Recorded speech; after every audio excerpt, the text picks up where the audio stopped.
오늘 90칙인데 이제 우리 종료는 이제 한 10칙 정도 남았네요. 90칙은 앙산성사가 꿈속에서 미륵의 궁전에 가서 마연법을 설한 그 본문을 이제 제시하고 있습니다. 꿈속에서 설법한 내용이기 때문에 이 문제가 굉장히 혼란을 잘못 이해하면 혼란을 줄 수가 있거든요. 그래서 그 꿈속에서 마하연법을 설한 본문의 내용을 한번 잘 참고해보자. 그래서 앙산금백이라는 제목인데 그 내용은 마하연법입니다. 봅시다.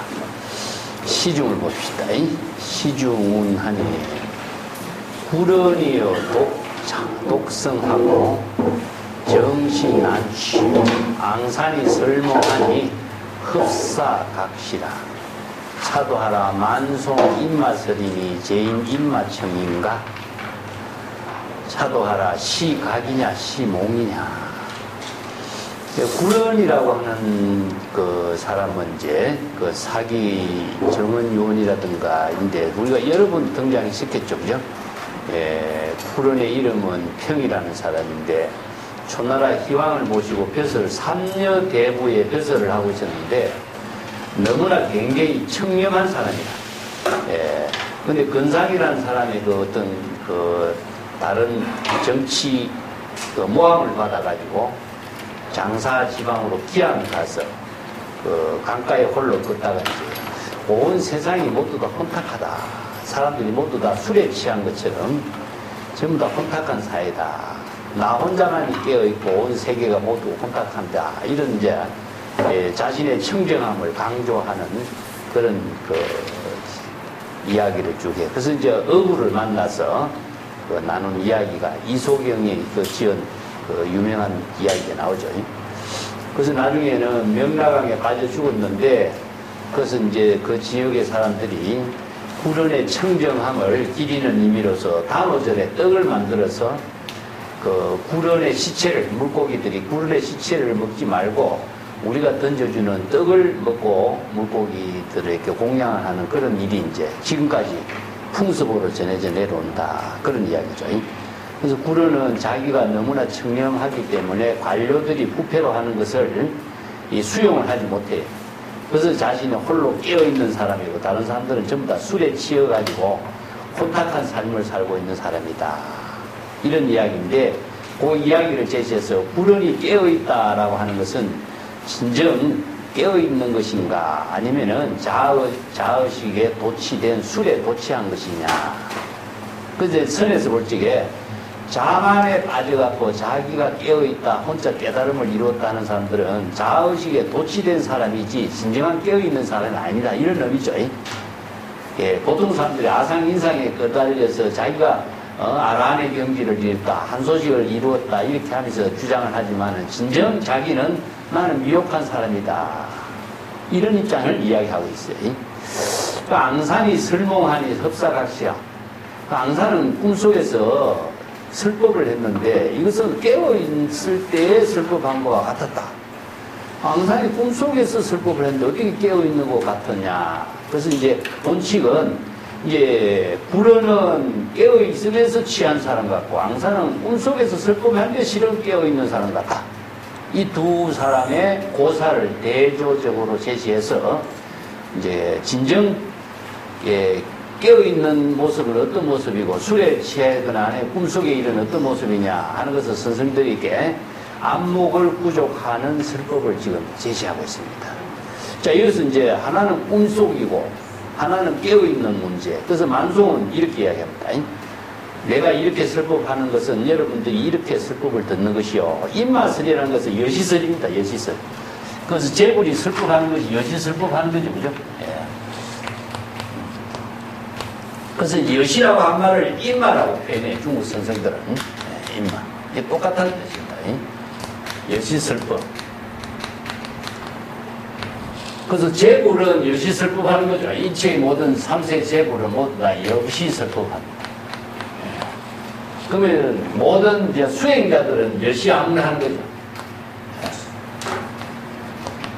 그것은 이제 설법과 청법. 요건 이제 설법이고, 요건 청법이에요. 예. 여시 청법. 근데 청법도 여시로 해야 된다. 그죠? 예. 그래서 여시가, 다른 말로 한다면은, 진여일심으로, 이런 뜻입니다. 예. 진여일심으로 설법을 하고, 진여일심으로 청법하는 거예요. 그렇기 때문에 신수봉행이 이루어진다. 이런 뜻이에요. 우리가 경전에서 시작하면은 전부 다 마지막에 구절은 여시아문에서부터 신수봉행이 이루어지죠. 그래서 신수봉행을 이루는 것을 신해행정으로 이렇게 기실론에서 이야기합니다. 신해행정. 그래서 신은 신심이죠. 그죠? 신심. 이걸 해는 무엇이냐? 불법의 대의, 정법의 안목을 부족하는 것이고, 안목을 부족해서 여법하기 실천 수행해서 깨달음의 정각을 이루는 것인데, 그래서 이제 신해행정은 일심의 작용으로 여시아문 신수봉행의 내용을 구체 체계 있게 정리했다고 이렇게 할 수 있죠. 그래서 이걸 이제 초발심이 정각을 이루는 이 불법 수행의 구조 체계를 이렇게 신의 행정으로. 그래서 이제 여기서 신수봉행을 경전에서는 무엇이냐? 오종방편 수행이라고 해요. 오종방편 수행으로. 오종방편 수행이 이제 서사수지 독송이죠. 그죠? 그게 이제 신수봉행. 여시아문에서 서사수지 독송하는 그 경지를 오종방편 수행으로 이루게 하는 것이다. 그래서 여기에 만송이, 자, 여기서 설법을 하는 것은 여시설법하는 것이고, 여러분들도 내가 설법하는 말을 여시청법해야 된다. 그렇지 않고서는 아무리 설법하고 청법을 하더라도 그것은 자신이 불도를 이루는데 전혀 도움이 되지 않는다. 이런 의미죠. 차도하라 시각이냐 시몽이냐. 내가 이렇게 여시설법하고 여러분들이 여시청법하는 이 경지가 깨어있는 경지냐, 꿈속에서 이루어지고 있는 경지냐, 이 문제도 잘 여러분들이 부족해라. 자, 여기서 문제, 정법의 안목이 부족되어야 불지견이죠. 불지견이 부족되지 않으면 우리가 진정한 청법이나 수행을 내가 바르게 할 수 있느냐 하는 문제가 나오죠. 여기서 뭐냐, 꿈 이야기하고 꿈에서 깨어나는 이야기인데, 이것을 꿈속에 있는 일이 사람들은 착각하죠. 그죠? 그래서 꿈속에 있는 일은 전부 다 뭐와 같으냐면 화나와 같다 이거죠. 화나. 그래서 깨었다는 것은 꿈을 깬 것을 말하거든요. 그래서 이제 화나에서 깨어난 것을 이제 깨달음이라고 하는데, 그 화나에 빠진 꿈을 우리가 진정한 사실로 착각하고 있어요, 중생은. 그래서 이제 이 문제점을 이제 제불의 설법에다가 앙산의 설법으로 이렇게 뭐라 그럴까 조금 바꾸어서 지금 설하고 있는데, 그 이런 고사를 가지고 진정한 꿈속에서 일어나는 일. 그래서 이제 선생들의 법문을, 유명한 선생들은 몽중문답이라고 그럽니다. 몽중문답.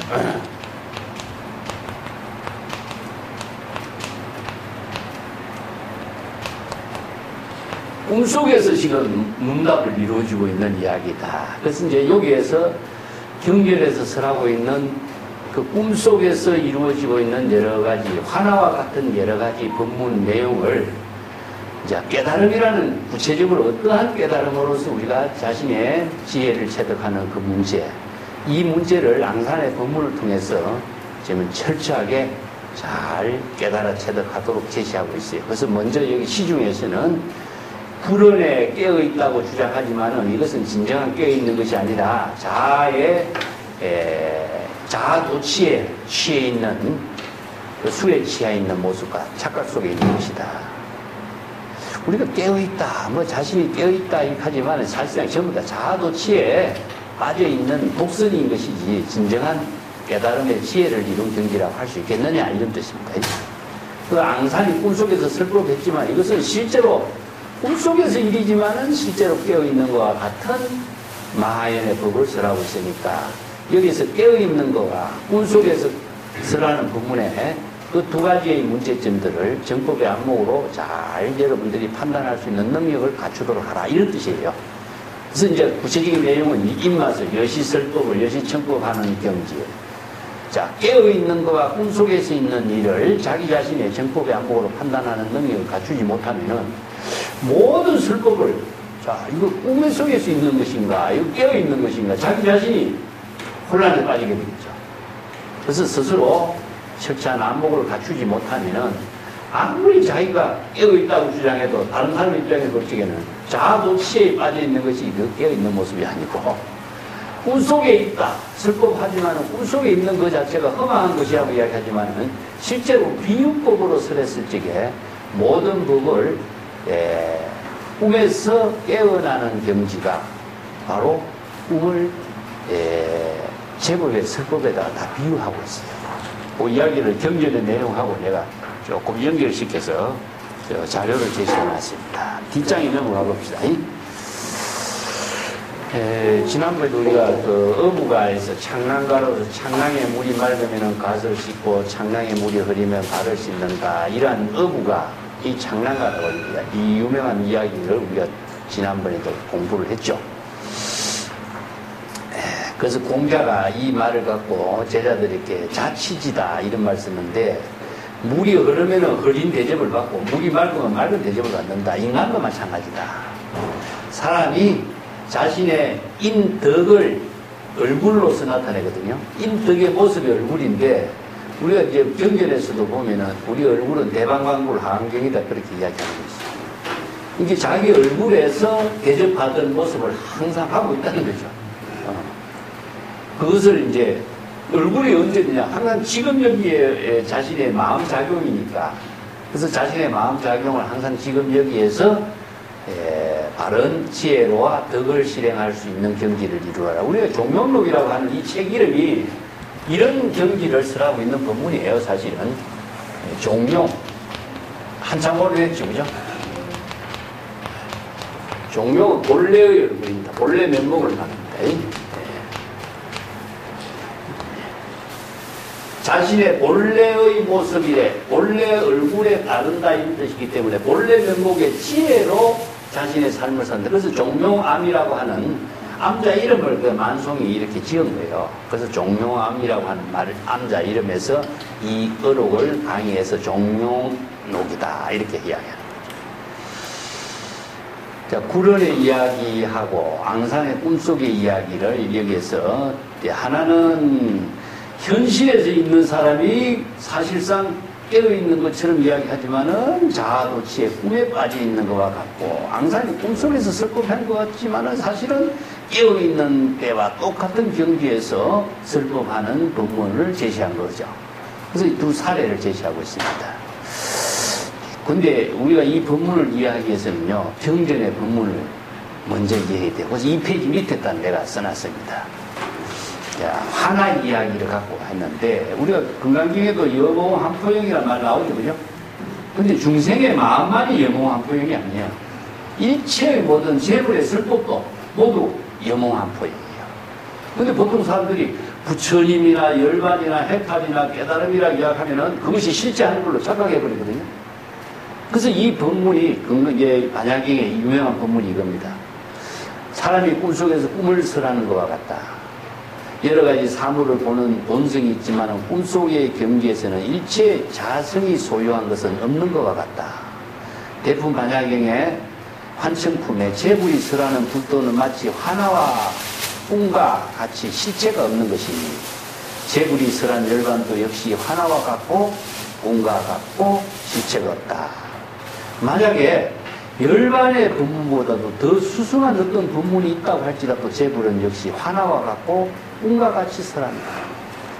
자, 여기서 재불의 설법은 어떻습니까? 실체가 없죠. 재불도 실체가 없습니다. 자, 깨달음의 경지도 실체가 없어요. 열반도 실체가 없어요. 그래서 일체의 모든 것은 실체가 없습니다. 근데 사람들이 안목이 없는 사람들은 뭐냐? 실체가 있는 겁니다. 실체가 없는 걸 보고. 저걸 무시려. 자, 무실무를 금강경에서는 이렇게 표현돼. 무실은 공이라고 그러죠. 자, 진여의 지혜가 작용하는 경지를 불지견으로 이 안목을 구족하지 못하면은 모든 은설에 속박돼버려요. 자, 이 복은 뭡니까? 바로 설법. 일체의 은설에 다 들어가요. 그래서 은설상, 명자상, 심연상을 다 여의라고 그러죠? 설법. 그러면 설법으로 설하고 있는 내용이 뭡니까? 부처, 열반, 해탈, 뭐 불경계, 정통. 그래서 불교에서 이야기하고 있는 설법의 은설로 설하고 있는 모든 언어들이 실체가 있는 걸로 다 보겠죠. 어떻습니까? 재불은 실체가 없는 걸로 봅니다. 그래서 중생들은요, 재불의 설법이라고 하는 깨달음의 경지, 열반의 경지가 실체가 있는 걸로 착각을 해버려요. 그게 뭐냐? 깨어있다고 생각하지만은 환화 속에, 환상 속에 빠져버린 거죠. 저 불언이 자기가 깨어있다고 생각하면서 다른 사람은 깨어있지 못하다고 하는 거와 똑마찬가지입니다. 그리고 경전의 법문을 잘 알고 애우고 있다고 해서 그 법문이 자기가 깨어있는 경지라고 착각하고 있는 거랑 똑같다. 그래서 이제 이 설법의 내용을 꿈속에서 설법한 것과 같다. 앙상이 설법한 것도 마찬가지다. 그렇다고 해서 설법하는 내용이 그러면 허무하고 아무것도 없느냐? 여기 있어요. 이 설법을 통해서, 자, 이것은 일체의 모든 중생이 계시, 예? 설법을 계시하는 거죠. 제법의 실상, 마하연법을 설법을 계시해서 깨달아 체득하도록 계시하고 있는 법문인데, 이 법문을 수지 독송하는 사람은 누구죠? 여시아문하고, 수지 독송하는 사람은 누구죠? 각자 이 설법을 수지 독송한 사람은 이 설법의 꿈속과 같이 실체가 없는 방편 법문이지만은 자신의 깨달음을 이루게 하는 일을 각자는 이루게 되겠죠. 그죠? 그래서 허무하고 아무것도 없는 것이 아니라 꿈과 꿈에서 설하는 법문과 같이 실체가 없는 법문, 방편 법문이지만은 그 법문을 자신의 진여 일심의 지혜로서 깨달음을 이루는 그 자체는 진실이 되는 거죠. 그래서 제불의 설법을 여기다 꿈에서 설법한 것으로 비교합니다. 자, 요 내용이 아주 중요합니다. 그래서 앙산에서 법문을 이해하려면은 이 반야경의 법문, 자, 밑에 떤 융화경에 있습니다. 관중생품의 문수사리가 융화일에게 보살은 어떻게 중생에게 중생을 보아야 할 것이냐. 이게 융화는 비유하면은 마술사가 흑계비 환인에게 마술을 보여주는 것과 같이 보살도 중생을 이와 같이 보아야 합니다. 또 제작품에 일체 제법은 마치 하나의 모습 실상과 같습니다. 이 때문에 여기에서 제불이 설한 법문은 무엇입니까? 실체가 있는 것을 제시하는 건 아니죠. 그죠? 그래서 은설 그 자체는 방편의 언어로 제시하는 것은 환화로 제시하는 것과 같은 거예요. 그래서 제불의 설법이 중생에게 자신의 주장을 설하는 것이 없다는 이야기예요. 3페이지 넘어갑시다. 융화경 결말적 부품에 보면은 그대들을 보지 못했는가 제불이 설한 제법은 마치 환화의 모습과 같다는 사실을. 그래서 중생심의 일체 유의법도 꿈과 같고 하나와 같고 제불과 보살이 설하는 방편 부분 역시 은설도 역시 하나와 같고 실체가 없다는 사실이다. 근데 많은 사람들이 어떻습니까? 이러한 부처의 방편의 법문을 실체가 있는 것으로 착각하죠. 열반의 경지, 해탈의 경지, 불경계, 그 전부 다 불교에는 방편 법문을 방편 법문로 여실하게 볼 수 있는 안목이 없기 때문에 중생이 안목이 없기 때문에 생기는 병이야. 그래서 이런 그 허황된 잘못된 환상에서 벗어나도록 지금 이 법문을 설하고 있어요. 이제 자기는 깨어있다고 다 생각하는데 깨어있다고 생각하는 것 자체가 사실은 자아의 도취에 빠져있는 환상 속에 있는 것이다. 이 불언을 비유해서 그 앙상이 꿈속에서 설하는 법문은 실체가 하나와 같이 실체가 없는데 그거 어찌 깨어있는 것이냐. 꿈에서 설한 그 법문을 자신이 깨달았을 때 자신은 진정한 깨어있는 지혜를 이루는 것이죠. 그래서 제불이 설법한 것이나 앙산이 설법한 것이나 전부 방편법문 이야기하고 있어요. 요거 이해를 잘 못하면요 꿈속에 있는 일을 갖고 뭐 이렇게 실제인 것처럼 혼란이 일어나겠죠. 그래서 이제 선생들은 오매이려, 몽각이려 이 법문을 쓰래요. 이것을 이제 꿈하고 현실하고 둘러 나누면 차별이 떨어져요. 그래서 꿈속에 이루어지고 있는 방편 법문을 자신의 깨달음으로 이루도록 하는 지혜를 체득하는 데 필요한 것이 뭐가 필요하냐? 안목이 필요한 거죠. 그래서 안목이 없는 사람은 남의 말에만 끄달린 겁니다. 그래서 이제 법에 의거하지 않고 남의 말에 끄달리니까 사람에 의거하게 되는 거예요. 그래서 이런 문제점을 이제 수행자들에게 바른 안목으로 바른 지혜를 깨달아 체득하는 법문을 쓰라고 있는 것이 90척이에요. 전체의 내용은요, 3페이지 그 우선 무문간에도 쓰라고 있는데, 먼저 봅시다. 앙산선사가 꿈속에서 미륵보살 내원궁에 들어갔습니다. 성중들은 모두 법당 가운데 자기 자리에 앉아 있는데 빈자리가 없었어요. 그런데 오직 두 번째 자리만이 비어 있어서 앙산선사는 그 두 번째 자리에 앉게 되었어요. 근데 한 손자가 일어나 종을 치면서 오늘은 두 번째 자리에 앉은 사람이 설법할 차례입니다. 그래서 앙산선사가 자리에서 일어나서 종을 치고 대성의 불법은 삭부를 여의고 백귀가 끊어졌다. 잘 듣고 잘 듣도록 하라. 대중이 모두 자리에서 일어나 흩어지게 됐다.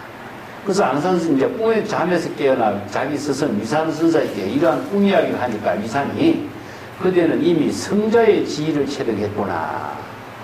그러니까 앙산이 곧바로 예배를 했다. 이게 하나의 그 드라마틱한 이야기죠. 예, 이게 이제 경전의 모든 법문들이 서사지와 같은 구조를 쥐고 있어요. 그래서 미륵의 세계라고 하는 것이 실제로 존재하는 건 아니죠. 미륵 내원궁이라고 하는 것도. 근데 우리가 경전에서 설하는 미륵의 보살은 이제 다음에 일생 고철학, 다음에 석가의 후신으로서 부처로서 출연해서 일체 중생을 구제하는 그 보처의 보살이다.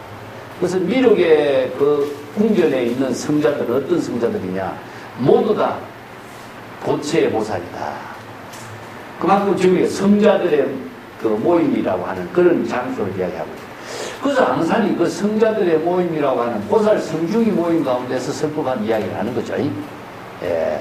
그 성중들에게 설법을 어떤 설법을 했느냐 하는 것이 우리가 여기에서 삭부를 열고 백귀를 초월한 경지다. 이게 이제 앙산의 입을 통해서 설해놨지만은 제불의 설법을 여기다 우리가 이해를 같이 한 겁니다. 제불이 여시 설법했죠, 그죠? 제불이 여시 설법한 겁니다. 법하기 위해서 제불의 설법을 어떻게 했습니까?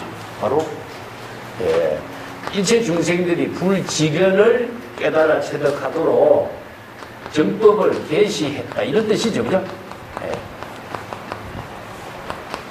불지견을 깨달아 체득하도록 정법을 계시했는데 여기서 망상이 설법한 계시가 무엇이냐 하면은 삭부를 여의고 마연법입니다. 마연법.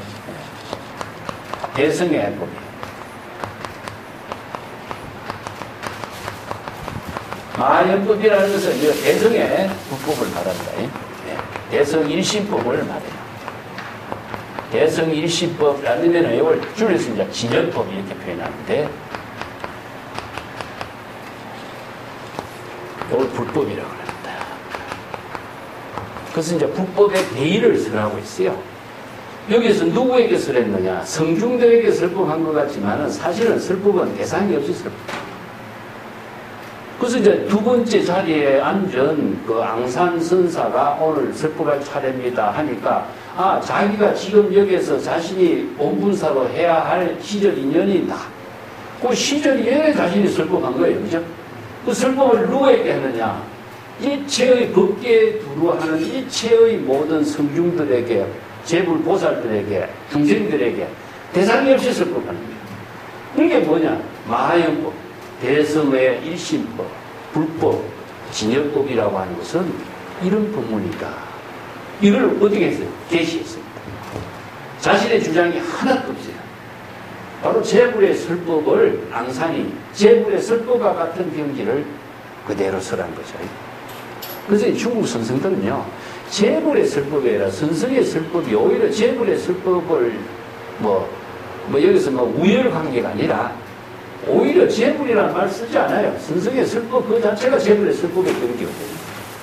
그 법문을 했는데 그것이 어디에서 설했냐? 꿈속에서 설하는 걸로 이야기한 거죠. 자, 앞에서 이야기했던 반야경, 음화경처럼 재불이 설법한 것은 자아의식도 없고 대상을 두지 않아. 그래서 꿈속에서 설법한 것과 같은 겁니다.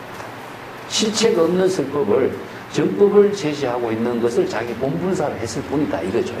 그 이야기를 꿈속에서 설법한 걸로 제시한 겁니다. 근데 이게 내가 뒤에도 썼지만은 우리가 지금 마하연법이라는 대성이라고 하는 말을 쓸 적에 대성은 이제 반야경에서 대성이라고 하면은요 소성불교를 비판하는 대성이었어요. 소성불교. 그래서 이제 소성불교는 자기 일심만을 이해하는 것이고 보살도의 정신도 없고 하와중생의 공덕행을 이루는 능력이 없다. 그래서 차원이 낮은 가르침을 실천하고 있는 사람 단체다. 이렇게 본 거죠. 그러다 보니까 이제 대성불교가 소성을 비판하는 그 자체가 대성이 대성답지 못한 것이 돼요. 우리가 다른 사람을 비판하면 자기가 우월을 가지고 훌륭한 것처럼 자기가 내세우지만 오히려 자기 다 노치에 빠진 거잖아요. 그래서 이런 대성의 문제를 이제 어디에서 극복시켜 주느냐? 여대양 사상에서 극복시키죠. 그래서 마하연법은 대성 일심법이다. 그래서 기실론에서 기실론이라고 하는 대성은 대성 일심법을 말하지 대성 소성의 대성이란 말이 아닙니다. 그래서 대성의 일심법은 무엇이냐? 일체의 응구를 초월한 경지에서 진여 일심의 지혜로 작용하는 경지다. 이 법문을 쓰라고 있는 거죠. 그래서 이 법문이 앙산의 법문의 사실상 내용은 마조선사하고 마조선사 제자들의 법문을 앙산선사가 다시 이 드라마틱한 이야기로서 다시 묶어서 설법하는 거예요. 그 내용이 이제 4페이지의 본칙으로 한번 들어가 봅시다.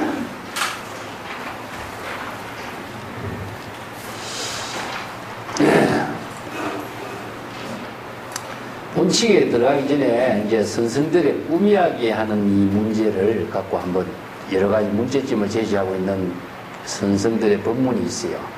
우리가 지금 다음에 91칙에도 보면은 그 남전선사가 정원에 핀 한 송이 꽃을 가리키면서 육경대부를 부르면서 요즘 사람들 이 한 송이 꽃을 꿈속에서 보는 것과 같이 본다. 이렇게 이제 하는 법문이 다음 91칙에 나와요. 여기도 꿈 이야기 나오죠, 그죠? 현실의 일을 꿈속의 일로 착각하는 어리석은 중생을 비판하는 이런 이제 법문을 쓰라고 있는데, 그래서 이제 그 종용록에 보면은 어리석은 사람 앞에서 꿈 이야기 하지 마라. 꿈속의 일을 현실로 착각하고 있다. 이건 뭐죠? 안목이 없기 때문에 꿈하고 현실하고 혼란이 일어나겠죠. 그래서 이런 사람은 오히려 정법을 써도 정법을 소화를 못 시키는 이런 문제가 생기는 거죠. 이런 이제 꿈의 문제도 허황된 것을 실제로 착각하게 하는 중생의 문제점이죠. 그래서 이제 정도가 있어 이런 말. 꿈속에서 육치가 있었지만은 꿈에서 깨어나니까 어떻습니까? 삼천대천세계도 없더라. 이게 삼천대천세계라고 설하는 모든 경전의 법문은 다 방편법문이다. 실체로 존재하는 거 아니다. 이런 법문들이 이제 꿈을 중심으로 해서 많은 선생들의 법문을 제시하고 있습니다. 여기서 가장 주안점은 무엇이냐 하면요. 안목입니다. 안목을 부족해야만이 꿈과 현실의 문제를 판단하는 능력이 나오고, 그 방편법문, 화나와 같은 방편법문에 속지 않고 화나와 같은 방편법문을 현실의 자신의 깨달음으로 이루는 능력을 어떻게 실현할 것인가 하는 힘을 갖추게 됩니다. 아니면은 언설에 떠달려가지고 부처님의 말씀, 깨달음, 해탈, 열반 이런 언구에 떠달려가지고 자기가 자신의 본분을 상실해버린다. 이런 얘기를 이제 제시하고 있습니다. 자, 사쪽의 본칙을 봅시다. 앙산이 몽앙기력소의 그 제2자하다. 앞에서 본 것처럼 앙산선사가 꿈에서 미륵보살의 처소.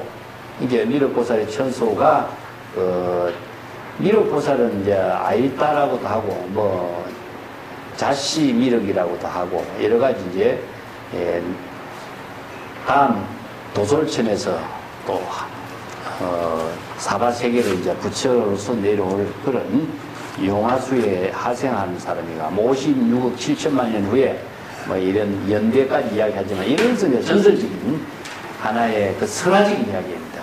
그래서 불교나 인도의 모든 그 종교 문헌 같은 데서는요, 이런 그 뭡니까, 서사시 같은 우화, 우주적인 공간적인 모든 세계를 다 등장해서 제불의 그 법계의 세계의 실상을 이런 서사시 같은 이야기로 많이 설하고 있습니다.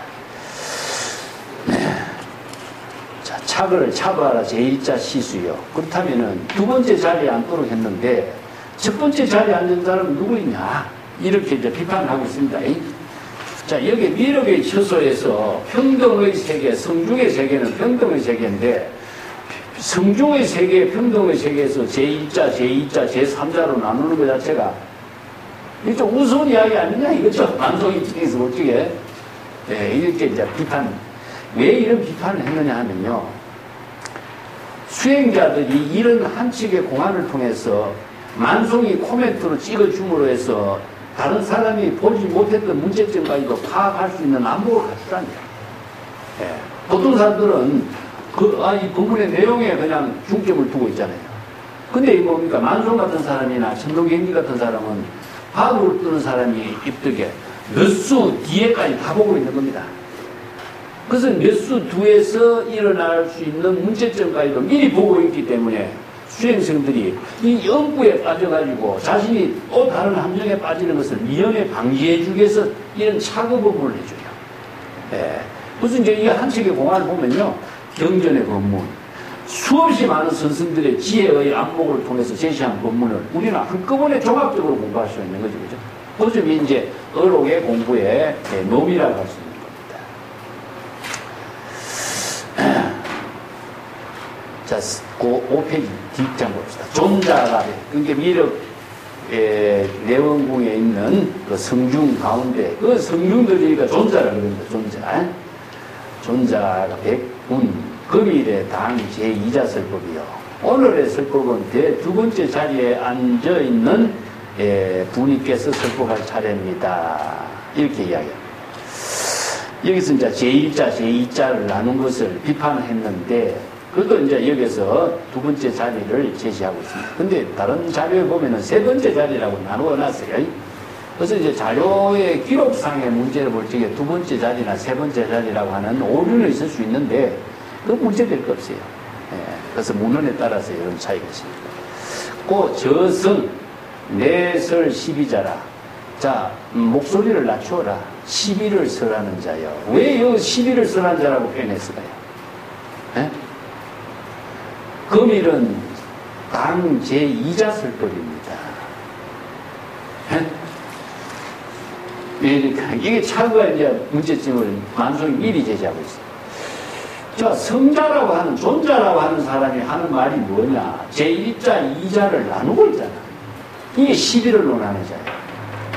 존자라고 하는 사람이 어떻게 그런 말을 할 수가 있느냐? 목소리 낮춰라. 시비를 논하는 자예요. 이렇게 만성이 비판합니다. 누구를 비판하겠어요? 존자를 비판합니다. 이게 만성의 날카로운 안목이 이제 드러나는 거죠. 본래 무일물, 평등, 절대 평등의 경지에서는 10이라든가 1자, 2자가 어디 있느냐 이거죠. 그것을 이제 비판을 통해서 수행성들이 그런 안목을 동시에 갖추도록 제시하고 있습니다. 자, 6페이지 봅시다. 앙산 내기 백추운하되야. 앙산이 곧 2자 자리에서 일어나서 백축하면 종을 치고 말하다 이런 뜻입니다. 이 추라고 하는 말은요, 백이라고 하는 것은 알리다는 뜻입니다. 우리가 백불을 하죠. 세존 백불은 세존께 말씀을 올리다 했더니 백불이라고 하는데, 이 백추는 종을 치고 대중에게 알리다 그런 뜻입니다. 그래서 이 선언에서의 모든 신호는요 다 종입니다. 종. 그래서 종을 치는 거죠. 뭐 우리가 예를 들어서 자선을 한다든가 아침에 애부를 드리러 간다든가 설법을 한다든가 할 적에 다 종으로 신호를 다 보내요. 사람 말을 하지 않고요. 근데 우리나라는 전부 다 죽비로 신호를 하죠. 이것은 이제 우리나라의 또 근세에 만들어진 하나의 그 문화라고 할 수 있고 다 종으로 쳤습니다. 그래서 추라고 하는 것은 이제 이걸 태라고도 하는데 추자라고 하는 것은 이제 망치라고 할 적에는 태자로 이루고요. 그렇지만 망치로 종을 치다 할 적에는 추라고. 체관 법왕법, 법왕법 여시오. 이것은 이제 앞에서 종용록의 문수가 제1칙에서 세존의 설법의 문수보살이 이제 일례 역할을 하면서 종을 치고 말씀을 올린 그런 이제 법문이 체관 법왕법, 법왕법 여시오. 자, 체관이라는 것은 잘 관찰해 보라. 법왕의 법을 잘 관찰해 보라. 법왕의 법은 여시 이와 같다. 법왕의 법이 뭐죠? 마연법이랑 똑같습니다. 그래서 법왕은 무엇이냐? 제부를 법왕에다 비유하죠. 그렇기 때문에 법왕의 법이란 여시, 진여 일심의 지혜로 작용하는 경지가 바로 법왕의 법이다. 그래서 여시란 말씀입니다. 그래서 여시의 설법은 진여 일심의 지혜로 설법하는 것이다. 그 법왕의 법은 진여 일심의 지혜로 설하는 법이기 때문에 법왕의 법을 잘 관찰하라. 이 관찰하라는 것은 이제 관법인데 진여 일심으로 여시암문하고 또 여실하게 진여 일심의 지혜를 깨달아 체득하는 지혜를 부족하라. 그래서 이제 관이라고 하는 것은 철저하게 사유해서 자신의 그런 경지를 이루라는 뜻입니다. 그래서 문법이나 문도나 뭐 이런 여러 같은 말이 전부 다 같죠. 마하연법, 여기서 이제 체관, 종용록 1칙에서는 법왕의 법이라고 했지만 문수가 설하는 법은 여기서 마하연법이라고 그래요. 여기 마하연법. 그래서 대성법입니다. 대성불법. 얘가 이제 마하연은 바로 대성이니까 마하야나 대성이니까 대성불법이라고 했습니다. 차의 문장이요. 대성의 뜻. 대성법은 대성법의 뜻은 문장이 길다. 이건 무엇이냐면요. 대성의 법이 뜻이라고 하는 것은 대성의 지혜로, 진여일심의 지혜로 작용하는 뜻은 많은 설명이 필요하다 이겁니다. 이게 한마디로 이야기하기가 좀 힘들다 이런 뜻이죠. 그래서 이라고 하는 말은요. 우리가 열애자 제법 여의 그러죠. 그래서 제법 실상의, 불법의 진실의, 그러면 의라고 하는 말은 진여법이 지혜로 작용하는 것을 말합니다.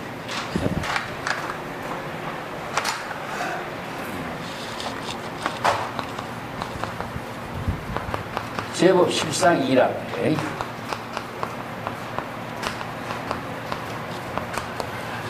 그래서 이제 열애라는 것은 무엇이냐? 제법 건강경에서도 여의요 이렇게 써야죠, 그죠? 제법이 제법 실상을 보충 제법이라고 합니다. 제법이 여실하게 지혜로 작용하는 요 상은 무엇이냐? 특성입니다. 특성. 어떤 모습이 아니라 여기에서 제법이 각자 나무는 나무대로, 풀은 풀대로, 사람은 사람대로, 짐승은 짐승대로 각각 자기의 본성에 의거한 특성으로서 생명활동을 하고 있다 이런 뜻이거든요. 본성의 작용으로 생명활동을 하고 있다는 것을 이걸 의라고 합니다. 그렇기 때문에 뭡니까? 수없이 많이 인불장난 격별성이라 높순계에서 이야기했다. 수없이 많은 만물들이 혼잡해서 살고 있는 이 사바세계지만은 모든 만물들이 각자 본성의 특성에 맞는 여법하고 여실한 생명활동하기 때문에 질서가 혼란이 일어나잖아요. 그게 인불장난 격별성이에요. 혼란스럽게 함께 생명활동을 하고 있지만은 각자 본성의 생명에 작용을 하고 있기 때문에 여법하고 여실하게 생명활동을 작용하고 있는 특성을 지니고 있다. 그래서 본성의 묘형을 우리가 불교에서는 제법 실상이라고 합니다. 그렇다면 열애는 뭡니까? 일체의 모든 법이 제법 실상으로 여여하게 생명활동하고 있는 그 자체를 뭐라 그러냐? 열애라고 합니다. 그러니까 열애의 경지를 이루는 것이 바로 진여법이요. 진지대성일심법이요. 이게 마연법입니다. 그래서 마하연법을 이루도록 제불이 설법한 것이 이제 계시 오입이니까. 그래서 마하연법은 사실 진여 일심의 지혜가 파괴 작용하는 경지. 이거 법이라고 하는 글자가요. 우리가 불교에서 처음 다 법이라고 하는데 여실하게 지혜의 특성으로 작용하는 것 자체가 여법하게 이루어져 있어요. 여법하게. 외부의 힘에 의존하지 않고 자연 그 자체가 외부의 힘에 의존하지 않고 본성의 묘용으로 작용하고 있는 특성을 지니고 있어요. 이걸 여법이라고 해요. 근데 여기서 외부의 힘이 가미되면은 여법하지 못하게 되는 거죠. 그래서 우리가 부처님의 말씀을, 경전의 말씀을 우리가 잘 받아서 여법하게 수행한다 하지만은 부처님의 말씀을 내가 의식의 대상에 두고 있으면은 내 진여 본성이 여법하게 생명 활동을 할 수가 없는 거예요. 그렇기 때문에 여법이라는 내용의 본질이 무엇이냐? 우리가 아까 배웠지만은 부처의 말씀이나 부처의 경지나 깨달음의 세계를 제불이 설법했지만은 그걸 여시아무해서 그 언어를 내가 의식의 대상에 두면은 내가 여법하게 생명 활동이 안 돼. 자, 이게 수행의 본질이 여기 있어요. 그래서 이제 이 법문을, 방편의 법문을 여법하게 수행하려면 은설상, 면자상을 벗어나야 되는데, 그거 어떻게 해야 되느냐 하는 거죠. 이게 바로 진여 삼매를 이루지 않으면 여법 수행이 안 된다는 겁니다. 이 법문들이 이제 기실론에 가면은 진여 삼매로서 그 법 수행하는 법이 이제 끝나와. 그래서 우리가 보통 보면은 참선 수행한다면은 뭐 경전의 말씀, 부처님의 말씀, 큰 스님의 말씀을 가로 하는 것이 참선 수행의 본질이라고 생각하는데 은설상에 속박되어 있는 상태는요. 그 누구 말에 속박돼서 내가 있는 것이지 자신이 진여일심의 지혜로 작용하는 능력이 발휘되질 않아요. 그래서 이게 제법 실상 의익하는 것은요. 은설의 모든 속박에서 벗어나야 되는 거죠. 그래서 수지한 말이 여기 수지한다는 것은요. 애우고 알고 지니고 있다는 뜻이 아니라 자신이 마음대로 활용하는 지혜를 쓸 수 있는 능력을 수지라고 해요. 그래서 남의 말이지만은 그것이 남의 말로서 의식으로 남아있으면 자신이 쓸 수 있는 능력이 없는 거죠.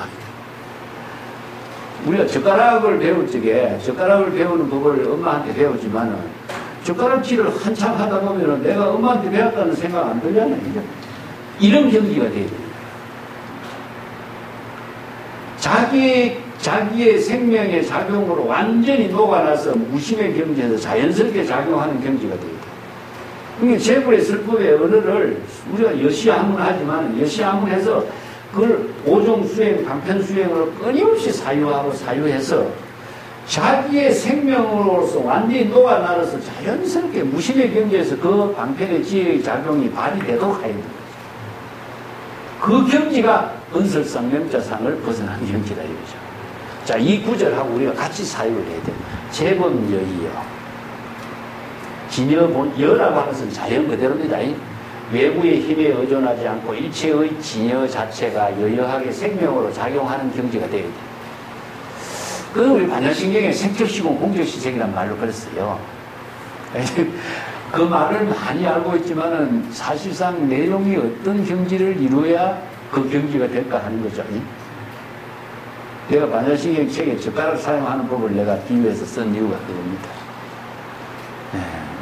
연필을 우리가 갖고 있으면 연필 갖고 연필 쓴다는 생각 없잖아요. 이것은 내 생활의 하나로서 자연스럽게 녹아버린 거죠. 이것을 뭐냐? 섭이라고 해서 섭성화됐다 이런 말씀이죠. 그래서 수행 중국의 선생들이 이런 법을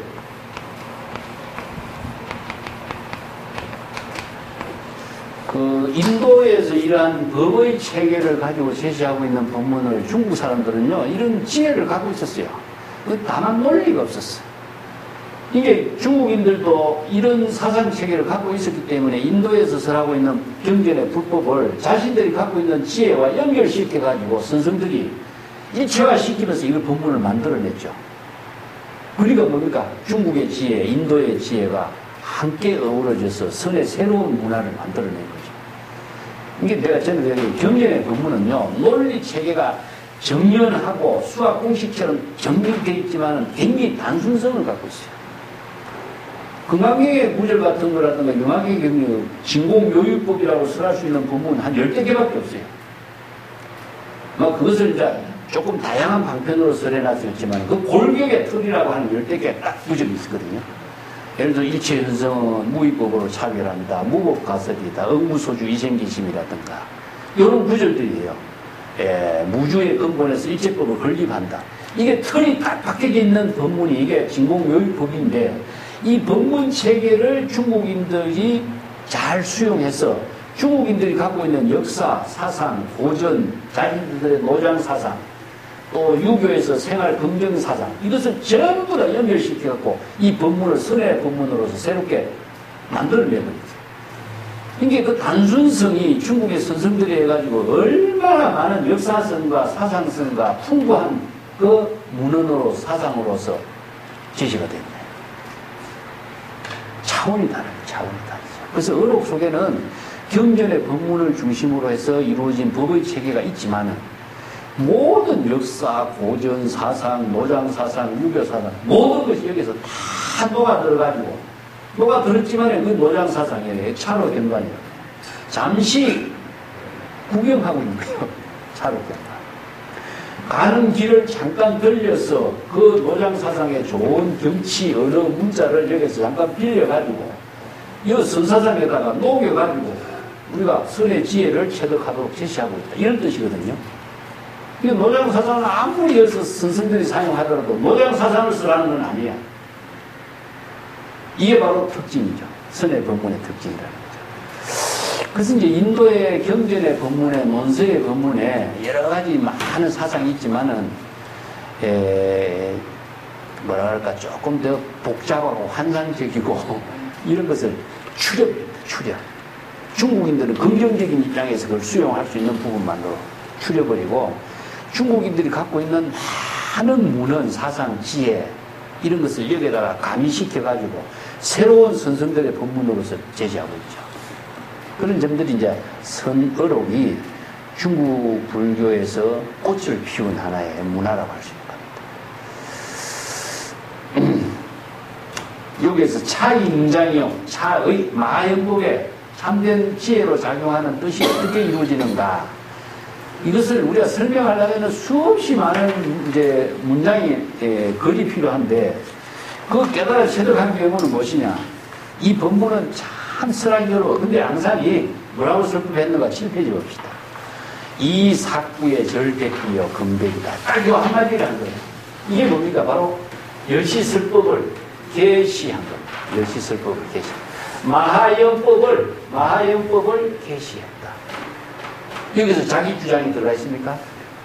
한마디 안 들어가 있죠, 그죠? 근데 꿈속에서 이런 설법을 했다. 자, 이것은 꿈속에서 이런 양산이 설법한 내용을, 환경을 보살의 내원궁 꿈속에서 이루어졌다 하는 사실은 아까도 이야기했지만은 제불의 설법을 많은 사람들이 실체화시키니까 실체화하지 말고 어느 문자의 대상에 빠지지 말고 꿈과 같이 화나와 같이 방편법문의 진실로 바로 체득할 수 있도록 이런 이야기로 이제 정리했다. 이렇게 볼 수가 있는 겁니다. 내용은 여기 이제 사구를 열리고 백비를 갖거나 있다. 이게 논리입니다. 논리. 불교의 논리인데 이 법문을 맨 처음에 중국 선생들이 설한 사람이 누구냐 하면은 백장과 마조선사하고 백장하고 또 서당지향하고 이 세 사람의 사제관계 속에서 이 법문이 나와요. 자, 이게 이제 사구 백비를 좀 이해해야 되겠죠. 대성현론에 나온 논리를 한번 봅시다. 7페이지. 사구 백비는 능가경 249분에 자각하여 성질을 이룬 경지에서 일체법은 자신의 마음으로 만들어낸 것이니 일체 유심조죠. 그죠? 유무 등 사구를 여의고 스스로 일체의 법상과 함께한 경지, 일체의 모든 법상을 여인 경지, 그것을 이제 사람들 대성현론이라는 것은 논서에 진제는 사구를 끊고 백비를 여인다라고 설하고 있어요. 여기서 진제는 마하연법입니다. 그래서 마하연법은 진공묘유의 진여법으로 진여 법신의 지혜는 일체 언설상, 명자상, 신년상의 여인경지이기 때문에 일체 언설 문자로 표현할 수 없는 이언진여, 언전불거, 불림문자, 신행처멸의 경지다 이런 뜻입니다. 요것은 이제 이언진여하고 언설상, 명자상, 신년상의 여인경지는 대성기질문에서 이렇게 정리한 거거든요. 그래서 선조에서 마조모르게 이 문제를 제시했는데, 그건 이제 종묘록 제6척에서 우리가 마조 백흑 공안에서 한번 살펴보았습니다. 사구백비는 불법의 진실을 밝히기 위해서 일체 논의 언어 문자를 총칭한 말로 이와 절은 언설의 논의와 언어 문자의 설명을 초월한 경지를 여인경지, 초월한 경지를 이와 절이라고 표현해요. 자, 사구는 일, 이, 유, 무, 이게 모든 명제에다가 하나와 같은 것인가 다른 것이냐, 유와 무의 문제, 이 존재를 이렇게 네 가지로 카테고리를 설정하는 거죠. 예를 들어서 일, 이, 유, 무라고 하는 말을 진여법에서 본다면요, 진여는 어떻습니까? 진여는 불이인과 동시에 불이이다 이렇게 표현해요. 불이는 일이죠, 그죠? 네. 불이 하나이지만 또 불이 다른 것은 다른 것이 아니다. 이게 진여 그 자체를 표현할 적에 하나라고도 이야기지만 굳이 하나라고 제시할 수도 있고, 또 다른 어떤 차별의 모든 대상의 주객으로 나누어짐이 없다 이런 뜻이거든요. 이거는 주객으로 나누어짐이 없다, 다름으로 나누어진 상태가 아닌 것이다 이런 것을 말해요. 이 본래의 상태를 말해요. 이 때문에 진여의 법이 지혜로 작용하는 세계를 이렇게, 자, 여기서 유도 아니고 무도 아니다. 근데 세간에서는 어떻습니까? 모든 존재가 하나로서 주객으로 유와 무의 상태로 모든 존재가 이루어지고 있죠. 이건 뭐냐? 현상의 모든 법을 대상으로 볼 적에 이렇게 봐요. 근데 불교에서는 뭡니까? 진여는 일체 불이에다가 유무를 초월한 경지다 이렇게 설정하거든요. 그래서 이걸 이제 존재의 실상을 네 가지 카테고리를 제시했어. 자, 이걸 갖고 이제 논리로 제시하고 있는 겁니다. 사구란 일, 이, 유무, 근본 네 구조의 카테고리로서 일체 사물 존재의 이론을 세우고 분별하는 입장이죠. 이 사구를 분별하고 분별하면은 백비가 되는 구조를 이제 논리로 설명하고 있어요. 동일한 것을처럼 보이지만 보면은 다른 차별과 다른 점이 있고, 있다고 말하지만은 또 그 있다고 말할 수 있는 것이 아니라 없다고도 말할 수 있는 것이니, 어떤 사물이라도 동일한 것 자체를 이렇게 네 가지 카테고리를 설정해요. 그래서 이제 이 네 가지 카테고리를 사구가 되기 때문에 16이라는 숫자가 되고, 그 16을 과거, 현재, 미래 3세에다가 배치를 시키면 48비가 되고, 거기에 과거에 일어난 일과 미래에 일어난 일을 합치면 뭡니까? 96이 되죠, 그죠? 거기에다 기본 사구의 카테고리를 붙이면 100비가 됩니다. 이게 인도의 논리 철학이 얼마나 복잡하고 자세하고 책에 있는가. 이게 이제 인명논리에서도 이야기하지만은 불교에서 이야기하고 있는 사구백비 논리는 일체의 은서를 대상으로 두고 있는 것을 부정하는 논리입니다. 이게 공이라고 하는 말로 한마디로 이야기하면 되는데, 공의 경지가 이루어지도록 하는 이런 논리 체계로 설명하다 보니까 사구백비가 돼요. 그러니까 인도인들의 사고력이 얼마나 수학적이고 논리적이고 책에 있는가 알 수 있어요. 이런 논리로 제시하고 있는 논리 철학은 세계 어느 논리법에도 없습니다. 그래서 인도인들이 그 수학에 발전했다 이렇게 보는 거죠. 자, 이걸 다른 말로 한다면은 진여는 뭡니까? 진여는 본래 일체의 모든 공이죠, 그죠?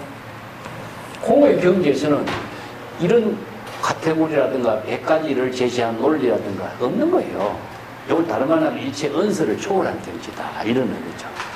그래서 마연법은 다른 말로 한다면 어떻습니까? 진여 이심의 지혜가 작용하는 법은 일체의 언설상, 명자상, 심년상의 여인경지다.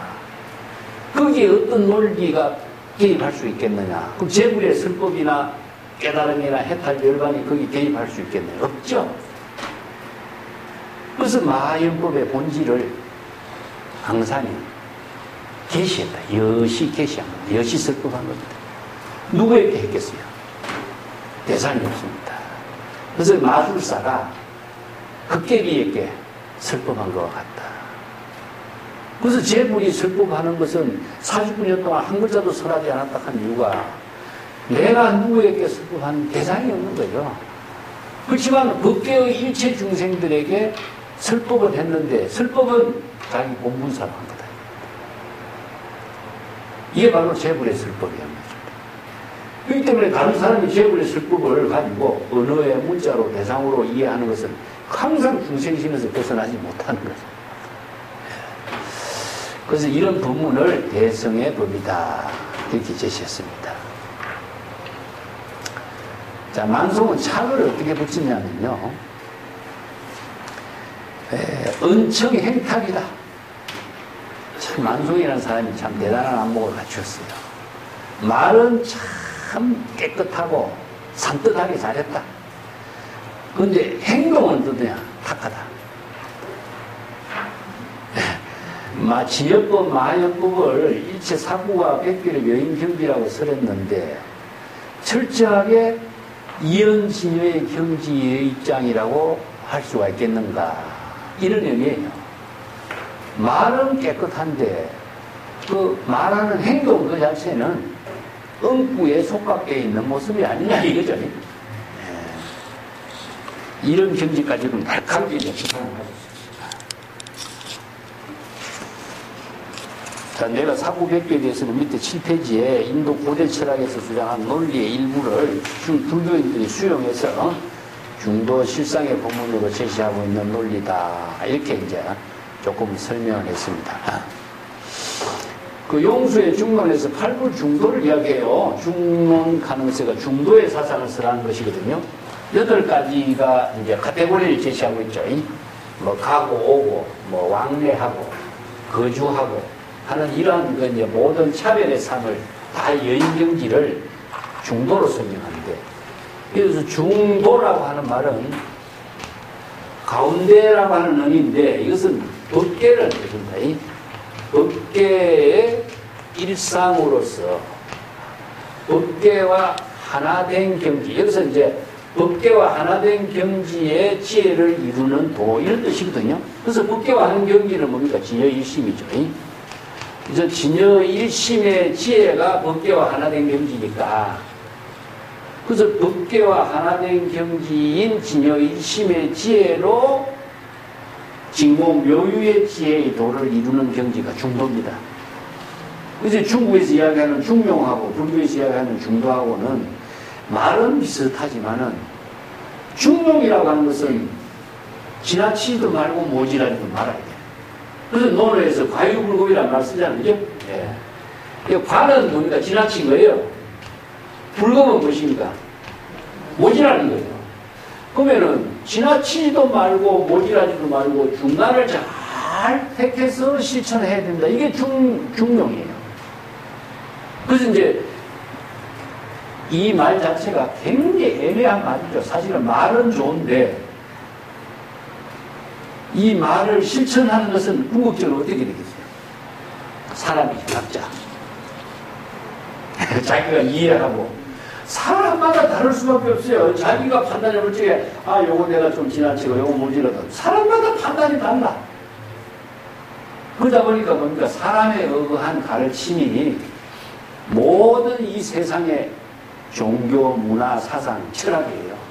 근데 법에 의한 사상체계, 법에 의한 진여 법신의 지혜로 이루어진 법문을 쓰라는 것은 불교밖에 없는 겁니다. 그래서 불교 같은 경우는 이런 경우도 11이라고 하는 거, 10이라고 하는 숫자를 지시해요. 그건 뭡니까? 8, 9는 모지라는 숫자고, 11과 12는 넘치는 숫자예요. 10은 그죠? 그래서 진여일심이 여법하게 지혜로 작용하는 경지가 중도가 됩니다. 예.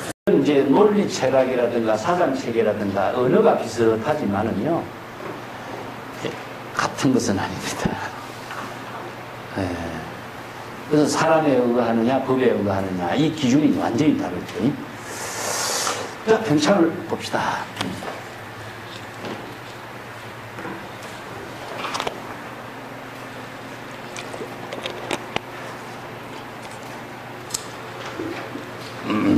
팔 8페이지 봅시다. 만송성사의 평창입니다. 앙산 해적선사가 7살 때 선정에 들어 자신이 서가모니 교주와 가섭존자 서천 27대 조사와 함께 같은 정사에 모였었다. 그 사원의 법당이 허공에 위치하고 있어서 기둥도 규출도 없고 땅 색깔 형상도 유리처럼 맑고 깨끗했다. 선정에서 깨어보니까 여러 조사들과 같이 범상을 구족하고, 이 범상은 이제 여법한 하나의 그 상호를 구족한 걸 범상이라고 합니다. 이 범이라는 글자가요, 성스럽다는 의미입니다. 그래서 이제 우리가 범어 하면은, 불교의 언어가 산스크리트를 범어라고 하거든요. 범어. 이 범이라는 것은 성스럽다, 그런 의미입니다. 이게 가장 성스러운 언어, 아주 훌륭한 언어, 그런 의미를 두고 있어요. 그래서 이제 범상이라고 쓰고, 우리가 연구를 할 때 뭡니까? 범패라고 하는 거지. 이거 뭐냐? 천상의 소리라는 뜻입니다. 천상의. 그래서 범패는 우리들의 법업을 전부 다 범패라고 하는데, 진여 일심의 소리는 전부 다 법업이라고 생각합니다. 그래서 이제 우리가 북을 치죠. 그죠? 그래서 이제 도솔천에 도둑고 같은 북을 치면은 천상의 북이 있어요. 천상의 북소리는 우주 법계에 들어올려서 중생을 전부 다 깨우치게 한다. 그래서 문종성, 건내단 이런 게 개성을 얻는데, 이 사람의 소리 같으면은 분별심이 일어나요. 근데 뭡니까? 성스러운 소리의 범음은 분별심이 일어나지 않아. 그래서 진여의 소리는 진여의 지혜를 이루게 하는 힘이 작용하게 돼 있어요. 그래서 불교의 모든 도구는 다 범패가 됩니다. 그래서 의식에서도 범패, 범음, 이런 데서. 그래서 연불도 법음이 되는 연불이 돼야지, 자기의 어떤 망상 분별심으로 연불을 하면은 자기 목소리가 중생심으로 작용한대요. 그래서 연불 소리가 연불 삼례가 되도록 한다. 그런 말씀입니다. 범상을 구족하고 있었다. 금난가사를 걸치고 맨발에 8번째 지휘 좌석에 앉았었다. 그때 어떤 존자가 있었는데, 그건 나이, 용모 모두 높은 지혜의 존자로 부담, 고탐하여 오늘 법문을 담당하실 차례입니다. 이렇겠다.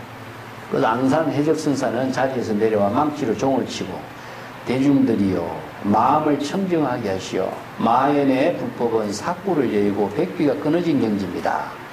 그리고 각 자신의 본래 자리로 돌아가졌다.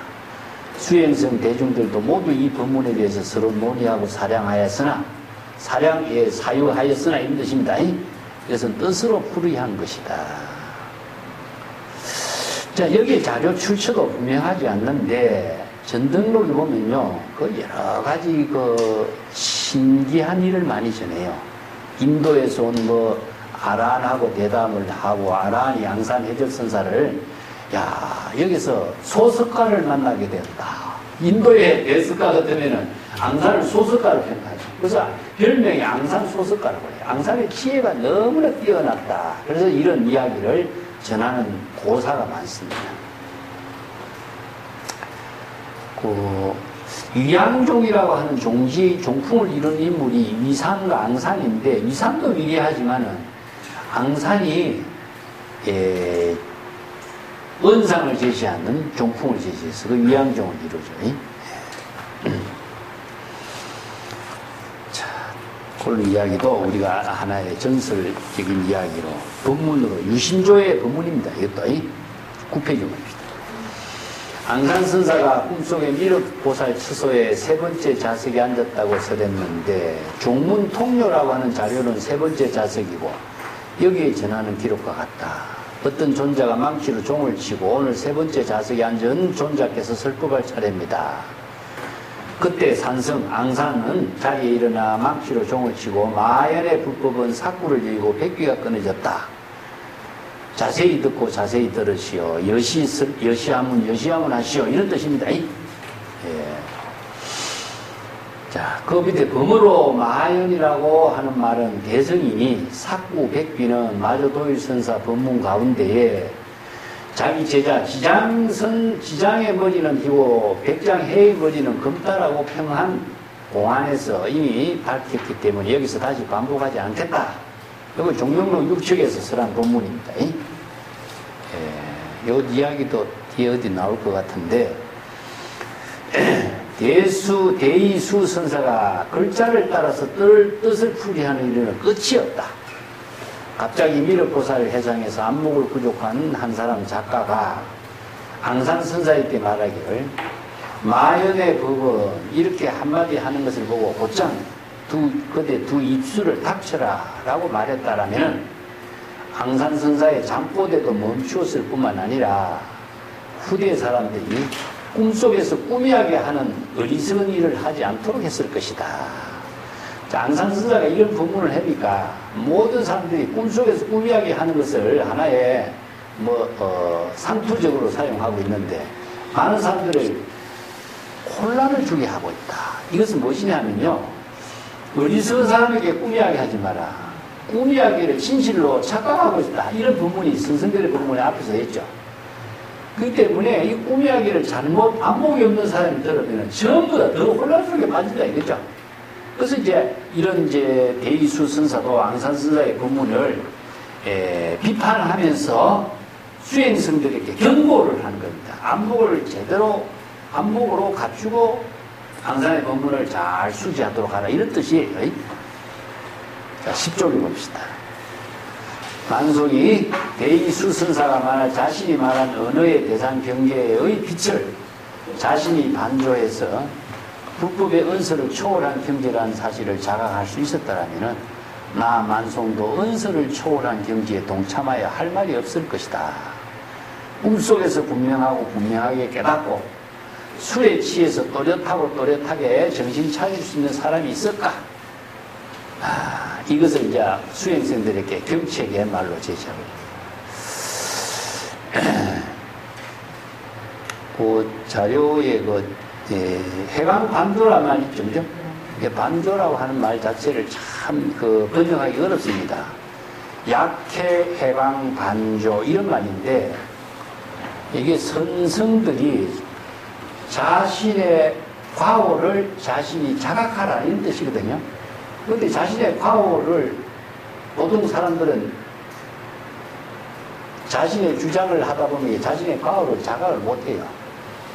요 빛이라는 말이 무엇이냐? 자기가 던진 말을 자신이 대상 경계에 떨어진 빛을 자신이 자각하는 소리라. 이거 지혜 광명의 빛이 아니라 이걸 잘못 착각하면 이제 자기가 한마디 던진 말이 중생심으로 던진 말인지 자의식의 어떤 잘못된 사고로 던진 말인지 다시 한번 자각해보라 이런 뜻이거든요. 그래서 이제 자신의 그 말을 맨 처음에 무심코 던진 말인데 무심코 던진 말이 분별로 작용하는 말인지 다시 한번 재확인을 하고 자각해보라 이런 뜻이에요. 이 빛이라고 하는 말은 대상을 비추는 빛이거든. 이게 말을 하면은 대상을 비추는 말이 되잖아요. 대상 경계에 비추는. 예를 들어서 누구의 이야기하면은 사람이 변명하고, 법문을 하다면은 누구 어떤 법문의 언어의 대상이 비춰지게 되고, 경전의 법문을 끌어당긴다면은 경전의 언어를 비추는 언어에 자기가 대상을 두고 있잖아요. 이것이 자기가 훌륭한 것 같지만 사실상 자신이 과오의 빛이다. 그것을 자각해보라. 이런 말이 해강반조예요. 네. 그래서 자각성지하라, 해강반조하라 이런 말은 같은 말입니다. 그래서 음악 중에 유명한 법문을 내가 그래서 써놨어. 지환정리요 부작방편이요 이환적각의 영무점차다. 이게 음악 중에 유명한 법문입니다. 이게 고연보살 중에서 보통 사람들이 화나인 줄 몰라. 근데 화나인 줄 아는 것이 정법의 안목이 있어야만 화나인 줄 알아요. 그래서 치라고 하는 것은 정법의 안목으로 화나라고 하는 사실을 알게 됨으로 해서 화나를 열 수가 있게 됐다. 거기에서 환호를 여유게 된다면은 여기에서 또 다른 방편을 빌릴 필요가 없는 것이다 이런 뜻이죠. 환호를 여인 그 자체가 바로 깨달음이기 때문에 깨달음을 이루는데 거기에서 또 다른 어떤 방편을 빌릴 필요가 뭐있냐 이런 이야기입니다. 이런 말들이 사실상 예원각경은 내가 우리가 자세히 살펴볼 적에 기실론을 수행체계를 토대로 해서 이렇게 이제 수행할 수, 온각을 이루는 법문을 설했다 이렇게 볼 수가 있습니다. 자, 개성을 봅시다. 몽중에 옥납 참 기구라. 꿈속에 나비를 걸치고 원로들을 참내하니. 여기서 옥납이라는 것은 가사죠, 그죠? 가사를 걸치고 꿈속에서 앙산선사가 가사를 걸치고 참내하다. 기구는 무엇이냐? 원로 성중들을 참문했다 이런 의미입니다. 기구라고 하는 말은 나이가 많고 늙은 사람, 뭐 경험이 많은 사람 이런 말을 쓰는데 중국인들에서 그 늙은이라고 하는 것은 그 한마디에 존경의 의미도 있고 경험이 많은 지혜를 갖춘 그런 의미를 두고 있어요. 그래서 불교에서도 조사라고 하는 말 쓰잖아요, 그죠? 조사. 네.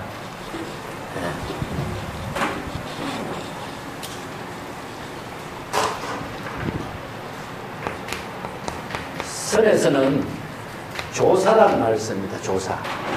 그래서 이제 인도에서는 뭡니까? 불, 보살, 열애, 뭐 여러 가지 뭐 재물 이런 인도의 이상적 인격을 제시했는데 중국에서는요 조사라는 말 한마디로 딱 했어요. 그래서 조사선이라는 말을 써요. 조사들이 제시하는 선이라는 뜻이죠. 조사는 누굽니까? 할아버지.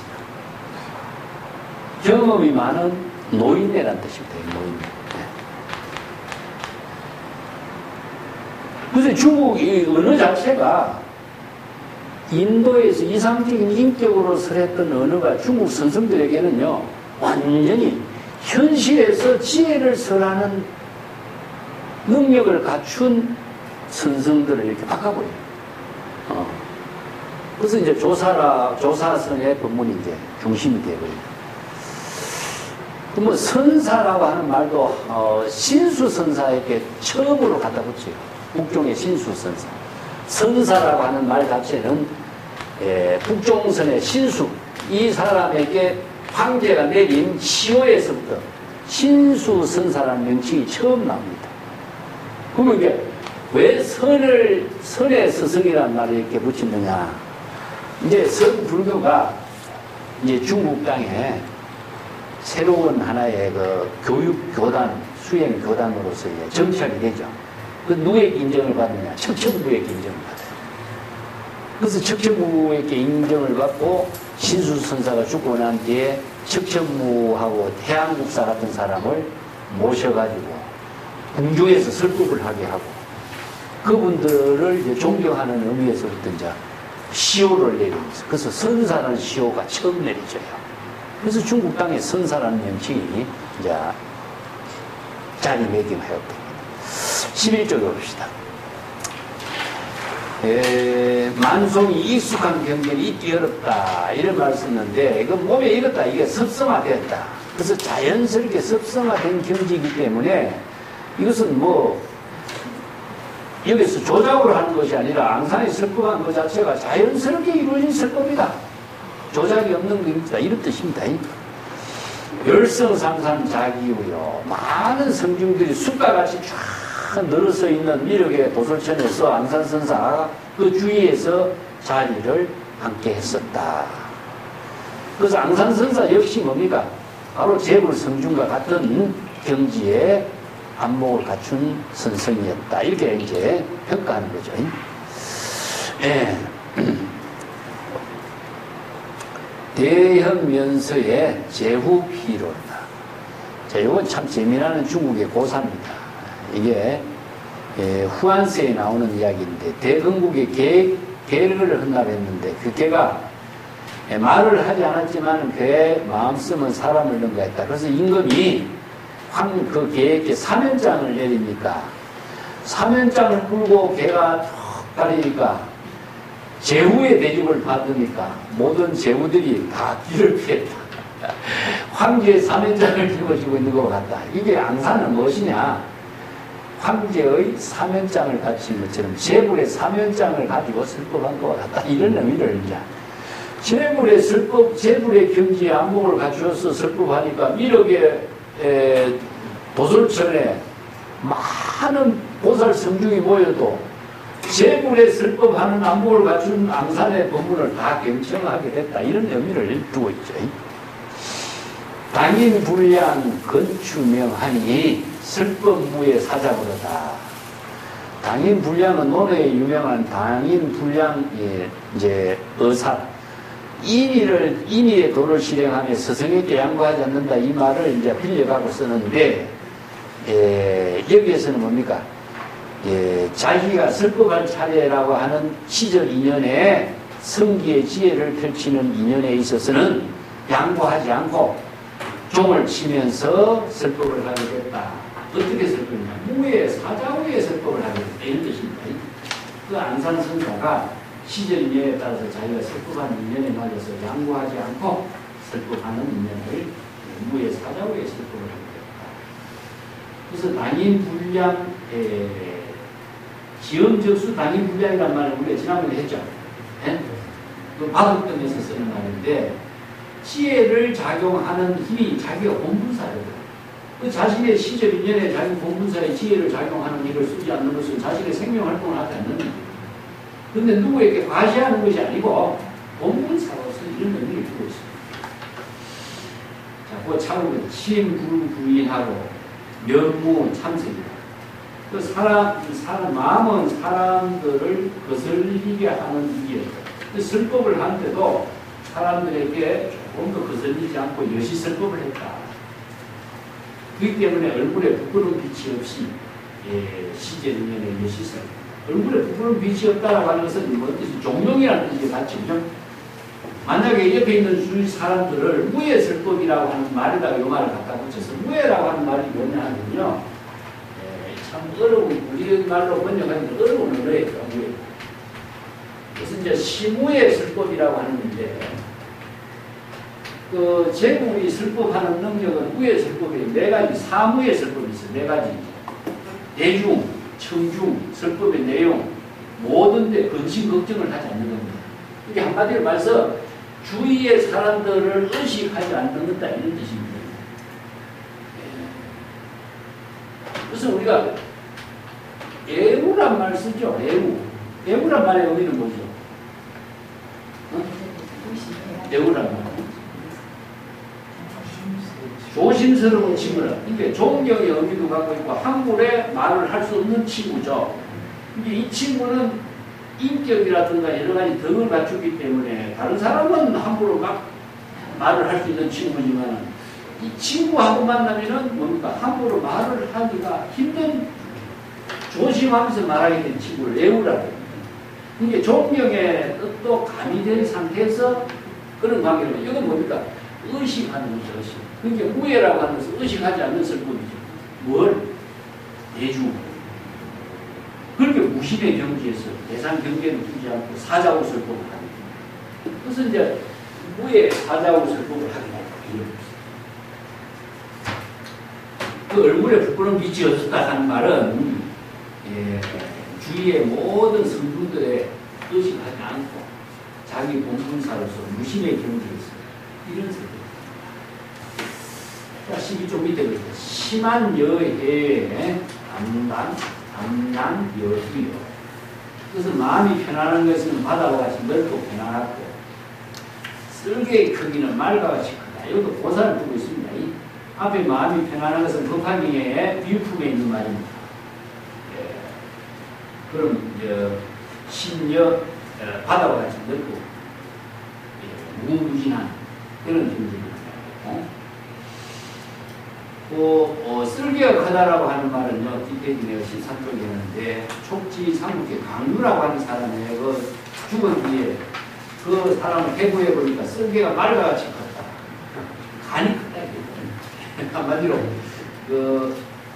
뭡니까, 모양이 컸다. 담력이 컸다. 이런 의미를 주고 있습니다. 그 차고도 정리하는 것이 무엇이냐. 바다와 같이 많이 넓으니까 백천 강물이 다 바다에 들어와도 전혀 거부하지 않고 다 받아들입니다. 그 담력도 크기 때문에 주위 사람의 방향무인이요. 주위에 그 많은 성중이 있어도 전혀 의식하지 않고 사람이 주위에 아무도 없는 것처럼 행동했다. 이런 의미로 동산 이제 안산의 그 안목을 생각했습니다. 교목루유의 방장주. 이거는 교인이라는 것은 바다에 사는 인어를 이렇게 비유합니다. 인어. 이게 인어와 같은 봄인데 인어의 눈에는 눈물 방울이 이렇게 구슬처럼 흐르고 대학 조계의 창자 속에서는 진주 구슬을 표현합니다. 여기 이제 참 중국의 그 고사를 빌려가지고 해인을 교인이라고 생각하는데 그 앙산의 입장을 여기다가 이런 불가사의한 경지에서 앙산에서 그런 중국인들이 이런 고사로 전하고 있는 이런 내용을 연결시켜고 결부시켜고 해설합니다. 그래서 이제 눈에 눈물이 가득했다. 이게 구슬이 되었다. 이런 것은 이제 안목을 이야기해 주죠. 안목을 이야기해 주죠.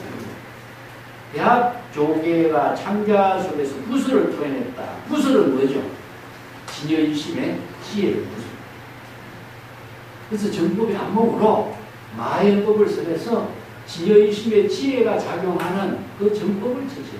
이런 법문을, 이런 고사를 빌려갖고 이게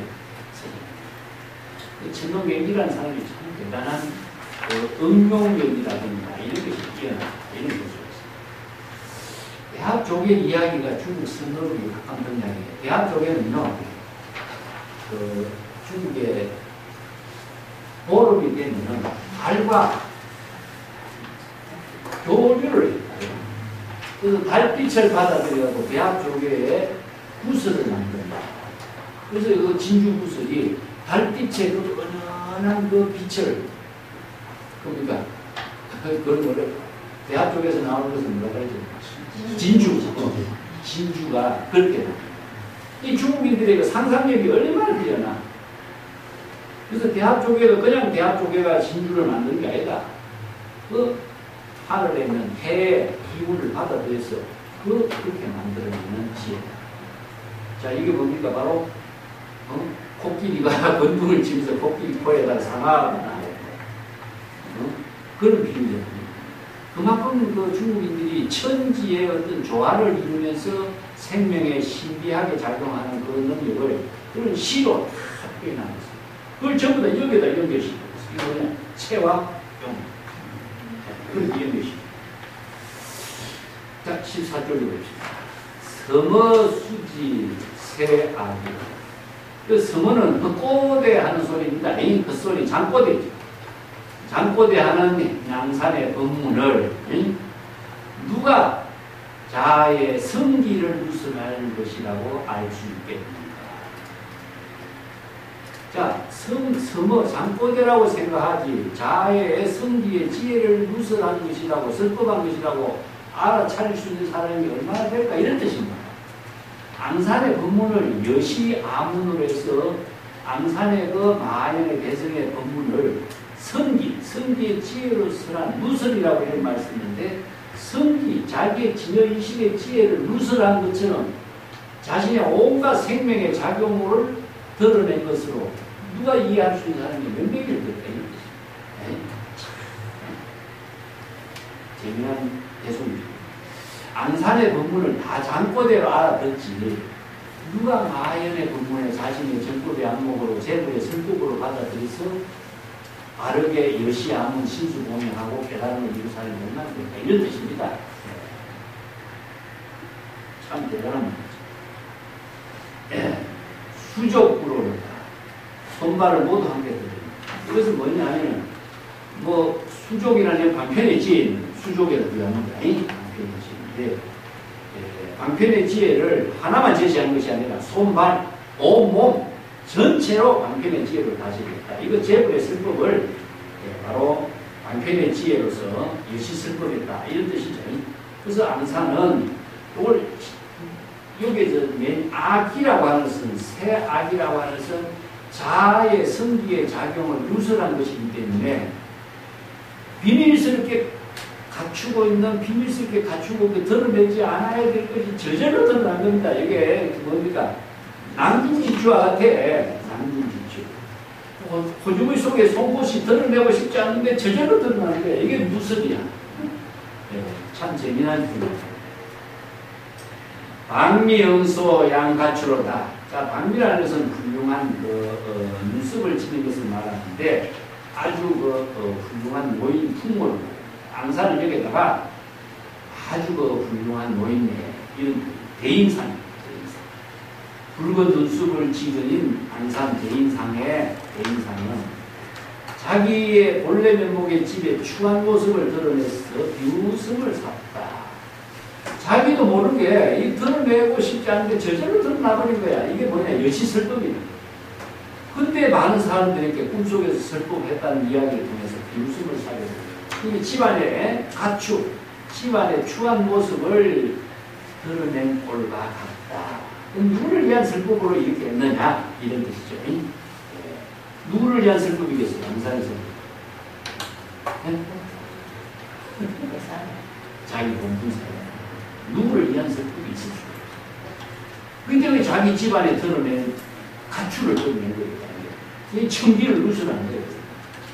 자기 본분사로서 시절 인연의 본분사의 일로서 그런 일을 했기 때문에 앙사는 자기 본분사인데 다른 사람의 볼적이 뭡니까? 청기를 드러내고 집안에 창피스러운 일을 저절로 드러내는 이런 모습이 됩니다. 이런 뜻입니다. 그 본문이 무엇이냐? 사고를 여의고 백비를 초월한 경지니 마사 부자가 병휴이로다. 마조 대사와 제자들이 병으로서 치료를 하지 않는 그 본문과 같은 입장이다. 이것은 마조의 제자들이 그 본문을 설하지 않았다, 진료를 하지 않았다 이런 말을 썼는데 그것은 내가 설명을 우리가 종료록이 앞에 써하는 부분인데 15페이지 밑에 보십시오. 어떤 수행승이 마조대사의 그 사구를 여의고 백비를 떠난 경지에서 대사께서는 저에게 달마대사가 서쪽에서 오신 뜻을 설해 주시오. 이 일체의 음부를 초월해서 달마대사가 서쪽에서 온 뜻을 설해달라고 합니다. 방편 본문으로 말고 달마대사가 오신 뜻을 설해달라고 합니다. 그러니까 달마대사가 마조가 오늘 난 피곤해서 그대께 말할 수 없으니 내 제자 서당 지장에게 가서 물어봐라. 이게 지장에게 물어보니까 지장은 왜 스승 마조대사에게 안 묻고 나한테 묻느냐 하니까 마조대사가 당신께 가 물어보라 했습니다. 하니까 서당이 나는 오늘 머리가 아파서 그대에게 말할 수 없으니 백장해 사령에게 묻도록 합니다. 이렇게 그 수행생이 백장에게 하니까 나는 지금 여기 내 일을 내 하는 본분서에 최선을 다할 뿐이야. 이 한마디 되죠. 그게 수행생이 이야기를 이제 마조대사에게 이야기하니까 이제 마조대사가 지장의 머리는 길고 백장의 머리는 검다. 이렇게 됩니다. 지장은 수제자입니다. 백장은 이제 그 10대 제자에 들어가 있지는 않지만 후계에 이제 마조의 후계를 잇는 그런 제자들이 나와서 그래서 희다 금다라고 하는 말은요 여기서 차별의 논리가 아닙니다. 그래서 이제 지장의 머리가 희다라고 하는 것은 그러니까 마조가 평가하고 있는 지장의 안목이고 백장의 머리가 검다라고 하는 것은 백장의 안목을 이것은 하계 다리는 길고 오리 다리는 짧다는 거와 똑같은 겁니다. 그런 입장에서 생각하는데 자, 요 두 사람, 세 사람이 뭐죠? 전부 다 수행성이 내 지금 병이 있는데 내 병을 치료해달라고 했는데 난 머리가 아파서 진료 못해. 난 두통이 있어 진료하지 못해. 나는 내 할 일이 바빠서 진료하지 못해. 이렇게 이야기하죠. 이 말의 의미가 뭐냐? 자, 언어를 초월해서 달마가서 쪽에서 온 뜻을 설법을 할 수가 있겠어요? 언어를 초월했기 때문에 설법을 할 수가 없잖아요. 그럼 어떻게 달마가서 쪽에서 온 뜻을 그 수행생에게 제시해야 될까? 자기 본분사를 제시해야 되겠죠. 달마가서 쪽에서 온 뜻도 자기 본분사니까 자기 본분사로서 그 수행생에게 행동을 할 수밖에, 계시할 수밖에 없는 거야. 그게 뭡니까? 마주는 마주대로 자기 본분사로 계시고, 서당은 서당대로 본분사로 계시고, 백장은 백장대로 자기 본분사로 계셨어요. 근데 수행성은 뭡니까? 몰라. 안목이 없어, 그걸 모르면. 그래서 선문답이요. 선문답을 하는 사람하고 선문답을 대화를 나눈 사람하고요. 안목이 없는 사람은 대화가 안 돼요. 그래서 말귀를 못 알아듣는 거야. 가서 차나 더 마시고 오야. 그릇이나 씻거라. 네 본분사의 일을 통해서 다시 한번 잘 참고해 오라. 이런 안목을 갖춰서 오라. 이런 뜻이에요. 근데 이거 지연 관계가 아니면은 선문답이에요. 그래서 선문답을 이룰 수 있는 능력을 갖추기 위해서 선생들을 찾아다니면서 정법의 안목을 부족하는 수행을 합니다. 깨달음을 이루는 수행 그 자체는 안목을 부족하는 깨달음을 말해요. 스승에게 배우는 것은 안목을 부족하는 지혜를 깨닫는 공부를 하러 다니는 것이지, 망념을 깨닫는 것은 시절 인연에 자기가 깨닫는 일이고, 스승을 통해서 깨달음을 이루는 것은 안목을 부족한 깨달음입니다. 그래서 은하대원은 불지견을 부족한 수요. 그런 안목을 갖추지 못하면 대화가 됩니다. 근데 재미난 것이 이게 뭐냐, 자기 본분사로서 설법을 했어. 이건 내가 전에 협산선사에게 어떤 수행성이 협산의 경계를 어떤 경계입니까? 질문하죠. 그렇게 협산선사는 뭐라고 대답합니까? 협산의 경계를 말로 하면은, 협산의 경계, 나는 스님의 경계가 아니고 협산 이 경계, 제법 실상의 경계입니다. 그러니까 협산은 말로 할 수가 없는 거죠. 그러니까 이걸 어떻게 썼냐면, 스승들은 이 방법을 상구본문으로 시로 썼고, 시로. 이게 중국인들의 시의 독창적이 뭐냐면은, 스승과 제자나 어떤 대상을 손상하지 않고 자신의 바른 지혜로서 시를 읊어내는 이런 지혜까지 갖추고 있습니다. 그래서 이제 이 협산의 공부를 하고, 원포자인 천장으로 이렇게 쓰죠.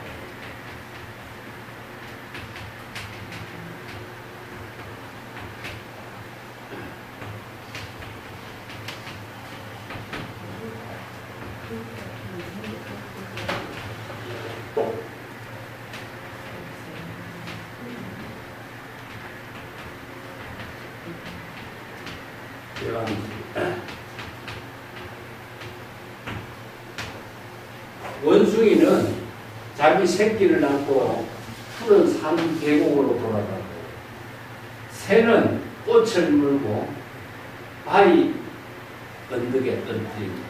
이게 뭡니까? 원숭이는 원숭이대로 본분사, 새는 새대로의 자기 본분사. 협산의 경계, 나도 이런 내 본분사의 경계로 살고 있는 것입니다. 이게 시로서 기시합니다. 그래서 자기의 주관적인 입장이 전혀 들어있지 않죠. 이게 정법을, 협산의 경계를 개시하니까 그대가 이 경계로서 깨달아지겠다. 개시 보인다. 이게 바로 상구본문.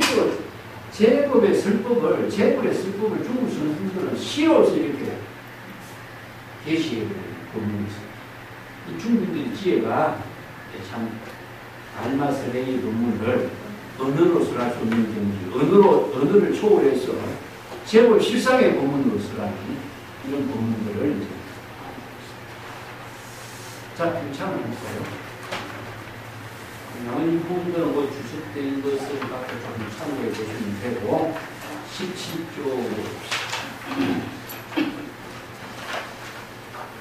만송 이런 개설법을 해요.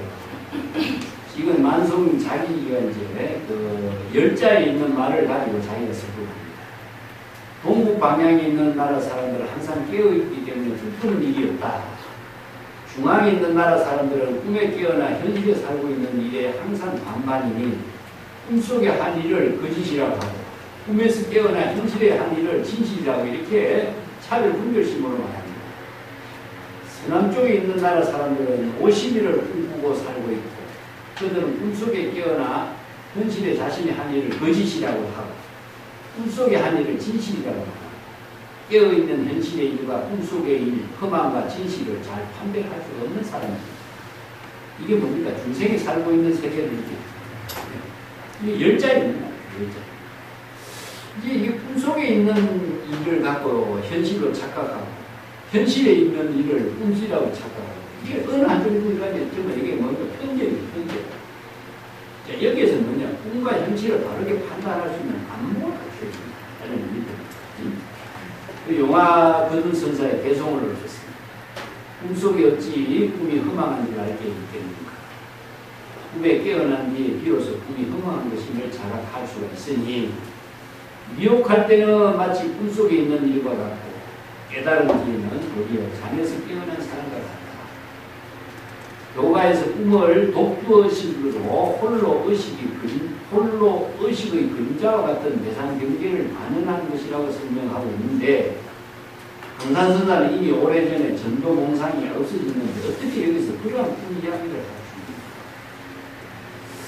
자, 여기에서 이제 안산선사가 꿈속에서 설법한 법문을 독두의식이라고 하는 것은요,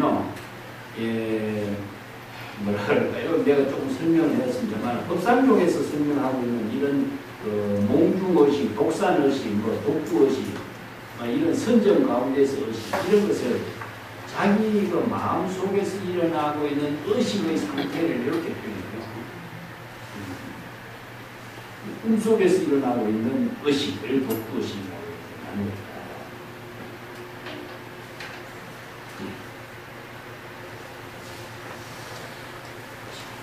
58쪽입니다. 법화경에 항상 좋은 꿈을 꾼다라고 하는 법문이 있는데, 내 법화경 안락의 꿈에 있는 길을 내가 설명을 조금 주석을 달아놨습니다. 건강명경의 십지보살은 십종의 꿈의 경계를 어떤 꿈은 더욱더 아름답다라고도 이렇게 설합니다. 경전에서 이제 꿈 이야기를 설하는 내용들을 가지고 이렇게 설법을 이해할 수 있도록 계셨습니다. 그래서 이제 좋은 꿈을 꾼다라고 하는 것은요, 이제 법화경 안락경 꿈에 꿈속에서 무명한 일만을 보게 되니 재불지가 사자에서 안잠을 침견하고 재불법시는 금빛이요 백복상으로 장엄하고 법문을 듣고 사람에게 권하니 항상 이와 같이 좋은 꿈을 이루게 합니다. 그래서 백복상이라고 하는 것은요, 뒤에 상호로 법 32상 80종으로 부족된 것을 백복상이라고 합니다. 그래서 모든 복이 다 장엄된 모습입니다. 실상이 바뀐 자주 대명전 선사는 세간에 재미있는 일을 좋아하고 감소를 많이 했는데 그와 같이 있던 인산항 화상이 자기 정시자일 때 당부해서 그의 행동을 잘 감시하고 단속하도록 지시를 했습니다. 그러자 대사가 말하기를 인생은 한바탕 꿈과 같은 것인데 즐겁게 한시장 살면 좋은 꿈을 꾸는 것이요 남에게 구속을 당하며 한시장 살면 나쁜 꿈을 꾸는 것이다. 나는 차라리 좋은 꿈을 꾸면서 살겠노라. 그 다음날 시자가 대명선사에게 이름을 대중의 명단에서 삭제하도록 하였습니다. 그래서 안산선사가 꿈속에서 마영법을 설하고 유의한 것 역시 성중의 지혜와 자비심이 습성화된 기운으로 자연스럽게 실행된 것이다. 그런데 여기에서 대명전 선사는 어떻습니까? 자기가 좋아하는 것을 대상을 좋아하는 꿈을 추구하는 거죠. 그죠? 세속적인. 이 출가인이 세속적인 어떤 즐거움을 추구하는 것은 속하이다. 그렇기 때문에 출가 수행자의 명단에서 빼버립니다. 이런 이제 자료들이 선생들의 그 어떤 비전에 전해요. 이렇게 수필집 같은 데도 전하고 야사같이 후사같이 지배방 이야기처럼 전해지고 있어요. 이 송대는 이런 그 선생들의 그 수필집에 이런 자료들이 많이 전하고 있습니다. 그래서 인간록 같은 데도 보면 선생들의 일상생활 속에서 좋은 일들, 뭐 특이한 일들, 또 문제가 있던 일들, 이런 글들을 많이 전하고 있는 자료들이 수필집에 많죠. 자, 19쪽입니다. 건출한 망치로 종을 치는 것인데 백출뿐만 아니라 대개 종이나 모거 등을 망치로 쳐서 소리를 내고 대중에게 알리는 신호로 건축하고 합니다. 그래서 건축한 말을 성명이라고 번역을 하고 있다. 성명은 소리를 낸다는 뜻이죠. 그죠? 소리를 내서 신호를 알리는. 사자우라고 하는 말은 정도감을 정도경이라고 있어요. 사자우는 걸림없는 설법으로 걸림없는 사자가 설림없이 설법 표요하는 것에다가 비유합니다. 무의 설법을 사자우에 합니다. 마음의 편안함이 바다와 같다라고 하는 법화적인 비유품에 그 마음이 바다와 같아서 나는 법문을 듣고 어깨 거물이 끊어졌다라고 설하는 구조입니다. 자, 밑에 촉지, 상서, 대장군, 강요의 이름은 야진데 세상 사람들이 그를 두고 간이 말처럼 큰 강요다 이렇게 이제 고사를 전하였습니다. 간이 크다 이런 뜻이죠. 말처럼 크다. 지금 그 명기 선생가 한 글자도 출처 없는 말을 사용하지 않았다는 사실을 우리가 알 수가 있다. 이건 이제 만송 선사가 신동 명기 선사가 근거 없는 말을 갖고 쓰라는 부분은 하나도 없다 이런 것을 이제 칭찬합니다. 20조 인방 수기기에 남해 바다의 교인의 물속에 사는데 배를 짜는 일을 치지 않았고 눈물을 흘리면 눈물은 무슨 되었다. 이문 속설에 다음같이 전하니 한 사람 무죄가 호자하에 화행참이 키가 한잔 남는 어떤 사람이 구슬을 다쳤습니다.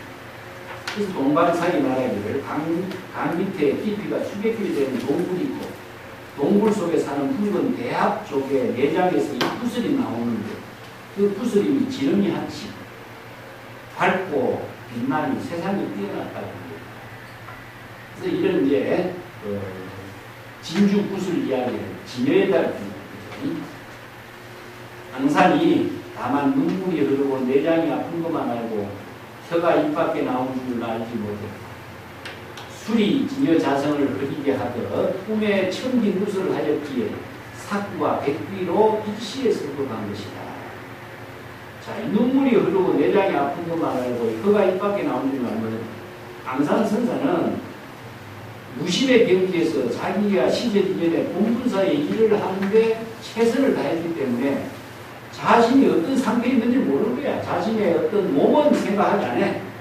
자신이 시제지전에 본분사를 해야 할 일에만 자신의 목숨을 쏟았다. 그래서 어떤 수행이 마조 도요선사와 제자에게 사구 백비의 여인 경지에서 질문을 했는데 달마제사가 중국에 온 뜻을 질문했죠. 마조는 질문한 수행스에게 조사가 서쪽에서 오신 뜻으로 대답했고 자기 본분사로 대답했죠. 앙산은 마연법으로 설법을 했다. 앙산선사 역시 마조대사 후손인데 어찌하여 장편본문으로 제시한 약과 병이 같지 않습니다. 깨달음을 체득하기는 오히려 쉬우나 깨달음의 경지를 그대로 설합니다. 자, 여기서 앙산의 법문하고 마조의 법문하고 같은가 다른가 이겁니다. 어떻습니까? 자, 마연법하고 달마가 서쪽에서 올 법하고 질문은 다르죠. 그렇죠? 그렇지만 내용은 어떻습니까? 진여일심의 지혜를 이루는 법이기 때문에 같죠.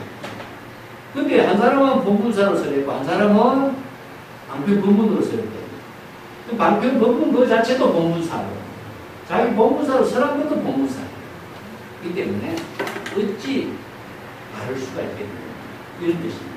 근데 이제 맨 마지막 구절에 출신 누가이여 탈체 도움납니다. 이 구절은요 이 페이지에 조금 설명을 해놨습니다. 유명한 그 권청선사가 대감록에 전하는 본문인데 내가 자주 언급했죠. 이 깨달음을 체득하는 것은 무엇이냐 하면 우리가 망념을 자각하는 일은 쉬워요. 그렇지만 방편의 지혜로 깨달음의 경지를 그대로 설하는 것은 여기서 설한다라고 하는 자체는요 예상을 두고 설하는 것이 아니라 자기 자신에게 설하는 겁니다. 그래서 진여 삼배를 이루는 설법이 됩니다. 오늘 설에서 내가 자문자답이라고 했죠.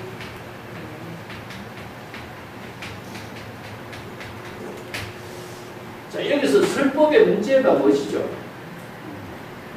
설법하는 내용. 그래서 자기 진여가 진여에게 설법합니다. 그러니까 여기서 처가 여시 설법하는 것 자체가 진여 삼매의 설법입니다. 그래서 이제 재불의 설법은 자기 본분사로서 자기 본분사에게 설법하는 거예요.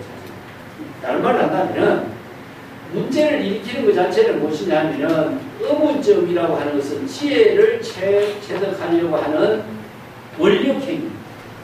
그러면 지혜로서 설법하는 것은 뭡니까? 지혜로서 자신의 본분사의 삶을 이루는 힘이 작용합니다.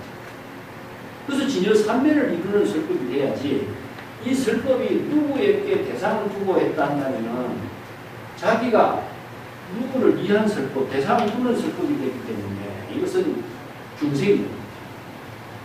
이 때문에 금강경에 나오잖아요. 열애가 한 중생도 제도하는 중생이 있느냐? 있으면 됩니다. 대상을 두고서. 그래서 설법은 자기 본분사다. 항상 선에서는 이게 본분사, 법화경에서 1대4. 그래서 이 법문의 핵심을 보면요, 재불의 그 묘용이라든가 재불의 설법이라든가 방편과 진실이라든가 수없이 많은 부분을 하나님께 제시했지만 전부 다 대상을 두는 문제입니다. 소동파의 구절은 뭐 참조, 소동파가 독립상촌 선사를 찾아가서 그 깨달음을 체득하고 읊은 개송입니다. 유명한 개송이죠. 독림사, 서림사가 있어요. 여산이라고 하는 그 지역에. 그래서 소동파가 서림사를 다녀오면서 읊은 시도 있고, 독림사를 다니면서 읊은 시도 있고, 서림사를 다니는 시는 뭡니까? 여기 저기가 삐죽삐죽 산봉원이 있는데 내가 여산에 진면목을 할 수가 없다. 왜 할 수가 없을까? 내가 여산 그 가운데 있기 때문에 이렇게 유명한 개노를 독림사를 다녀오고 난 데서는 개선편시 광장에서 산세길을 칩니다. 이 개송. 내가 깨달음을 경기를 체득했지만은 이 84,000의 개송의 법문을 내가 다른 사람에게, 이어서 다른 날 다른 사람에게 하는 것은 뭡니까? 자신이 설법을 언제 할 때에 대해서 어떻게 설해야 될까 하는 문제가 있는 거예요. 여기서 이제 우리가 다른 날 다른 사람에게라고 하는 것은요, 여기에서 다른 대상이 있는 것이 아니라 자기 중생입니다. 자기 중생. 그래서 이제 거라고 하는 말씀, 지시대명사를 쓰는데 뭐 이런 말은 우리가 그 글을 잘못 읽으면은 어떤 다른 사람에게 설법한 것처럼 보지만 자기 본래인이 중생입니다. 그래서 이제 동산장계는 뭐라고 하죠? 알아보자. 그럼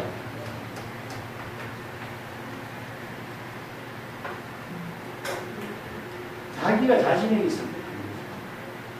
우리가 천수경에 있다고 자성중생 성. 그렇게 우리가 잘못 이해하는 게 있으니 육조단경에서 이 부분이 나오는데요. 천대지가 사홍서를 만들 적에는 중생무변서원도 근대문진서원만 했어요. 이것은 보살도의 원력행을 실천합니다. 그런데 육조단경에서는 어땠습니까? 진여 법문에 의한, 그래서 이 기실론의 3기 사홍선의 그 법문을 육조단경이 해능의 법문으로 재편합니다. 그래서 이제 기실론의 법문을 그대로 육조단경에서 해능의 설법을 그대로 하고 있습니다. 3기 사홍선. 그게 이제 자성중생 서원, 자성건대 서원, 자성법문 서원합, 자성불법 서원. 누구에게 서원? 자성. 이게 우리가 일념일념의 중생심으로 작용하는 자신을 진여의 지혜로 자신의 중생에게 설법해서 자신의 중생을 진여의 지혜를 이루도록 설법합니다. 그 설법이 이제 법계의 중생들과 함께하는 설법이 됩니다. 이게 대상을 두면은 내가 중생이 되지만 자신의 중생에게 설법할 때는 제불의 설법입니다. 그게 법화경의 만사입니다. 만사. 중생심으로 사랑하기 어려운 겁니다. 자, 거기까지 하죠.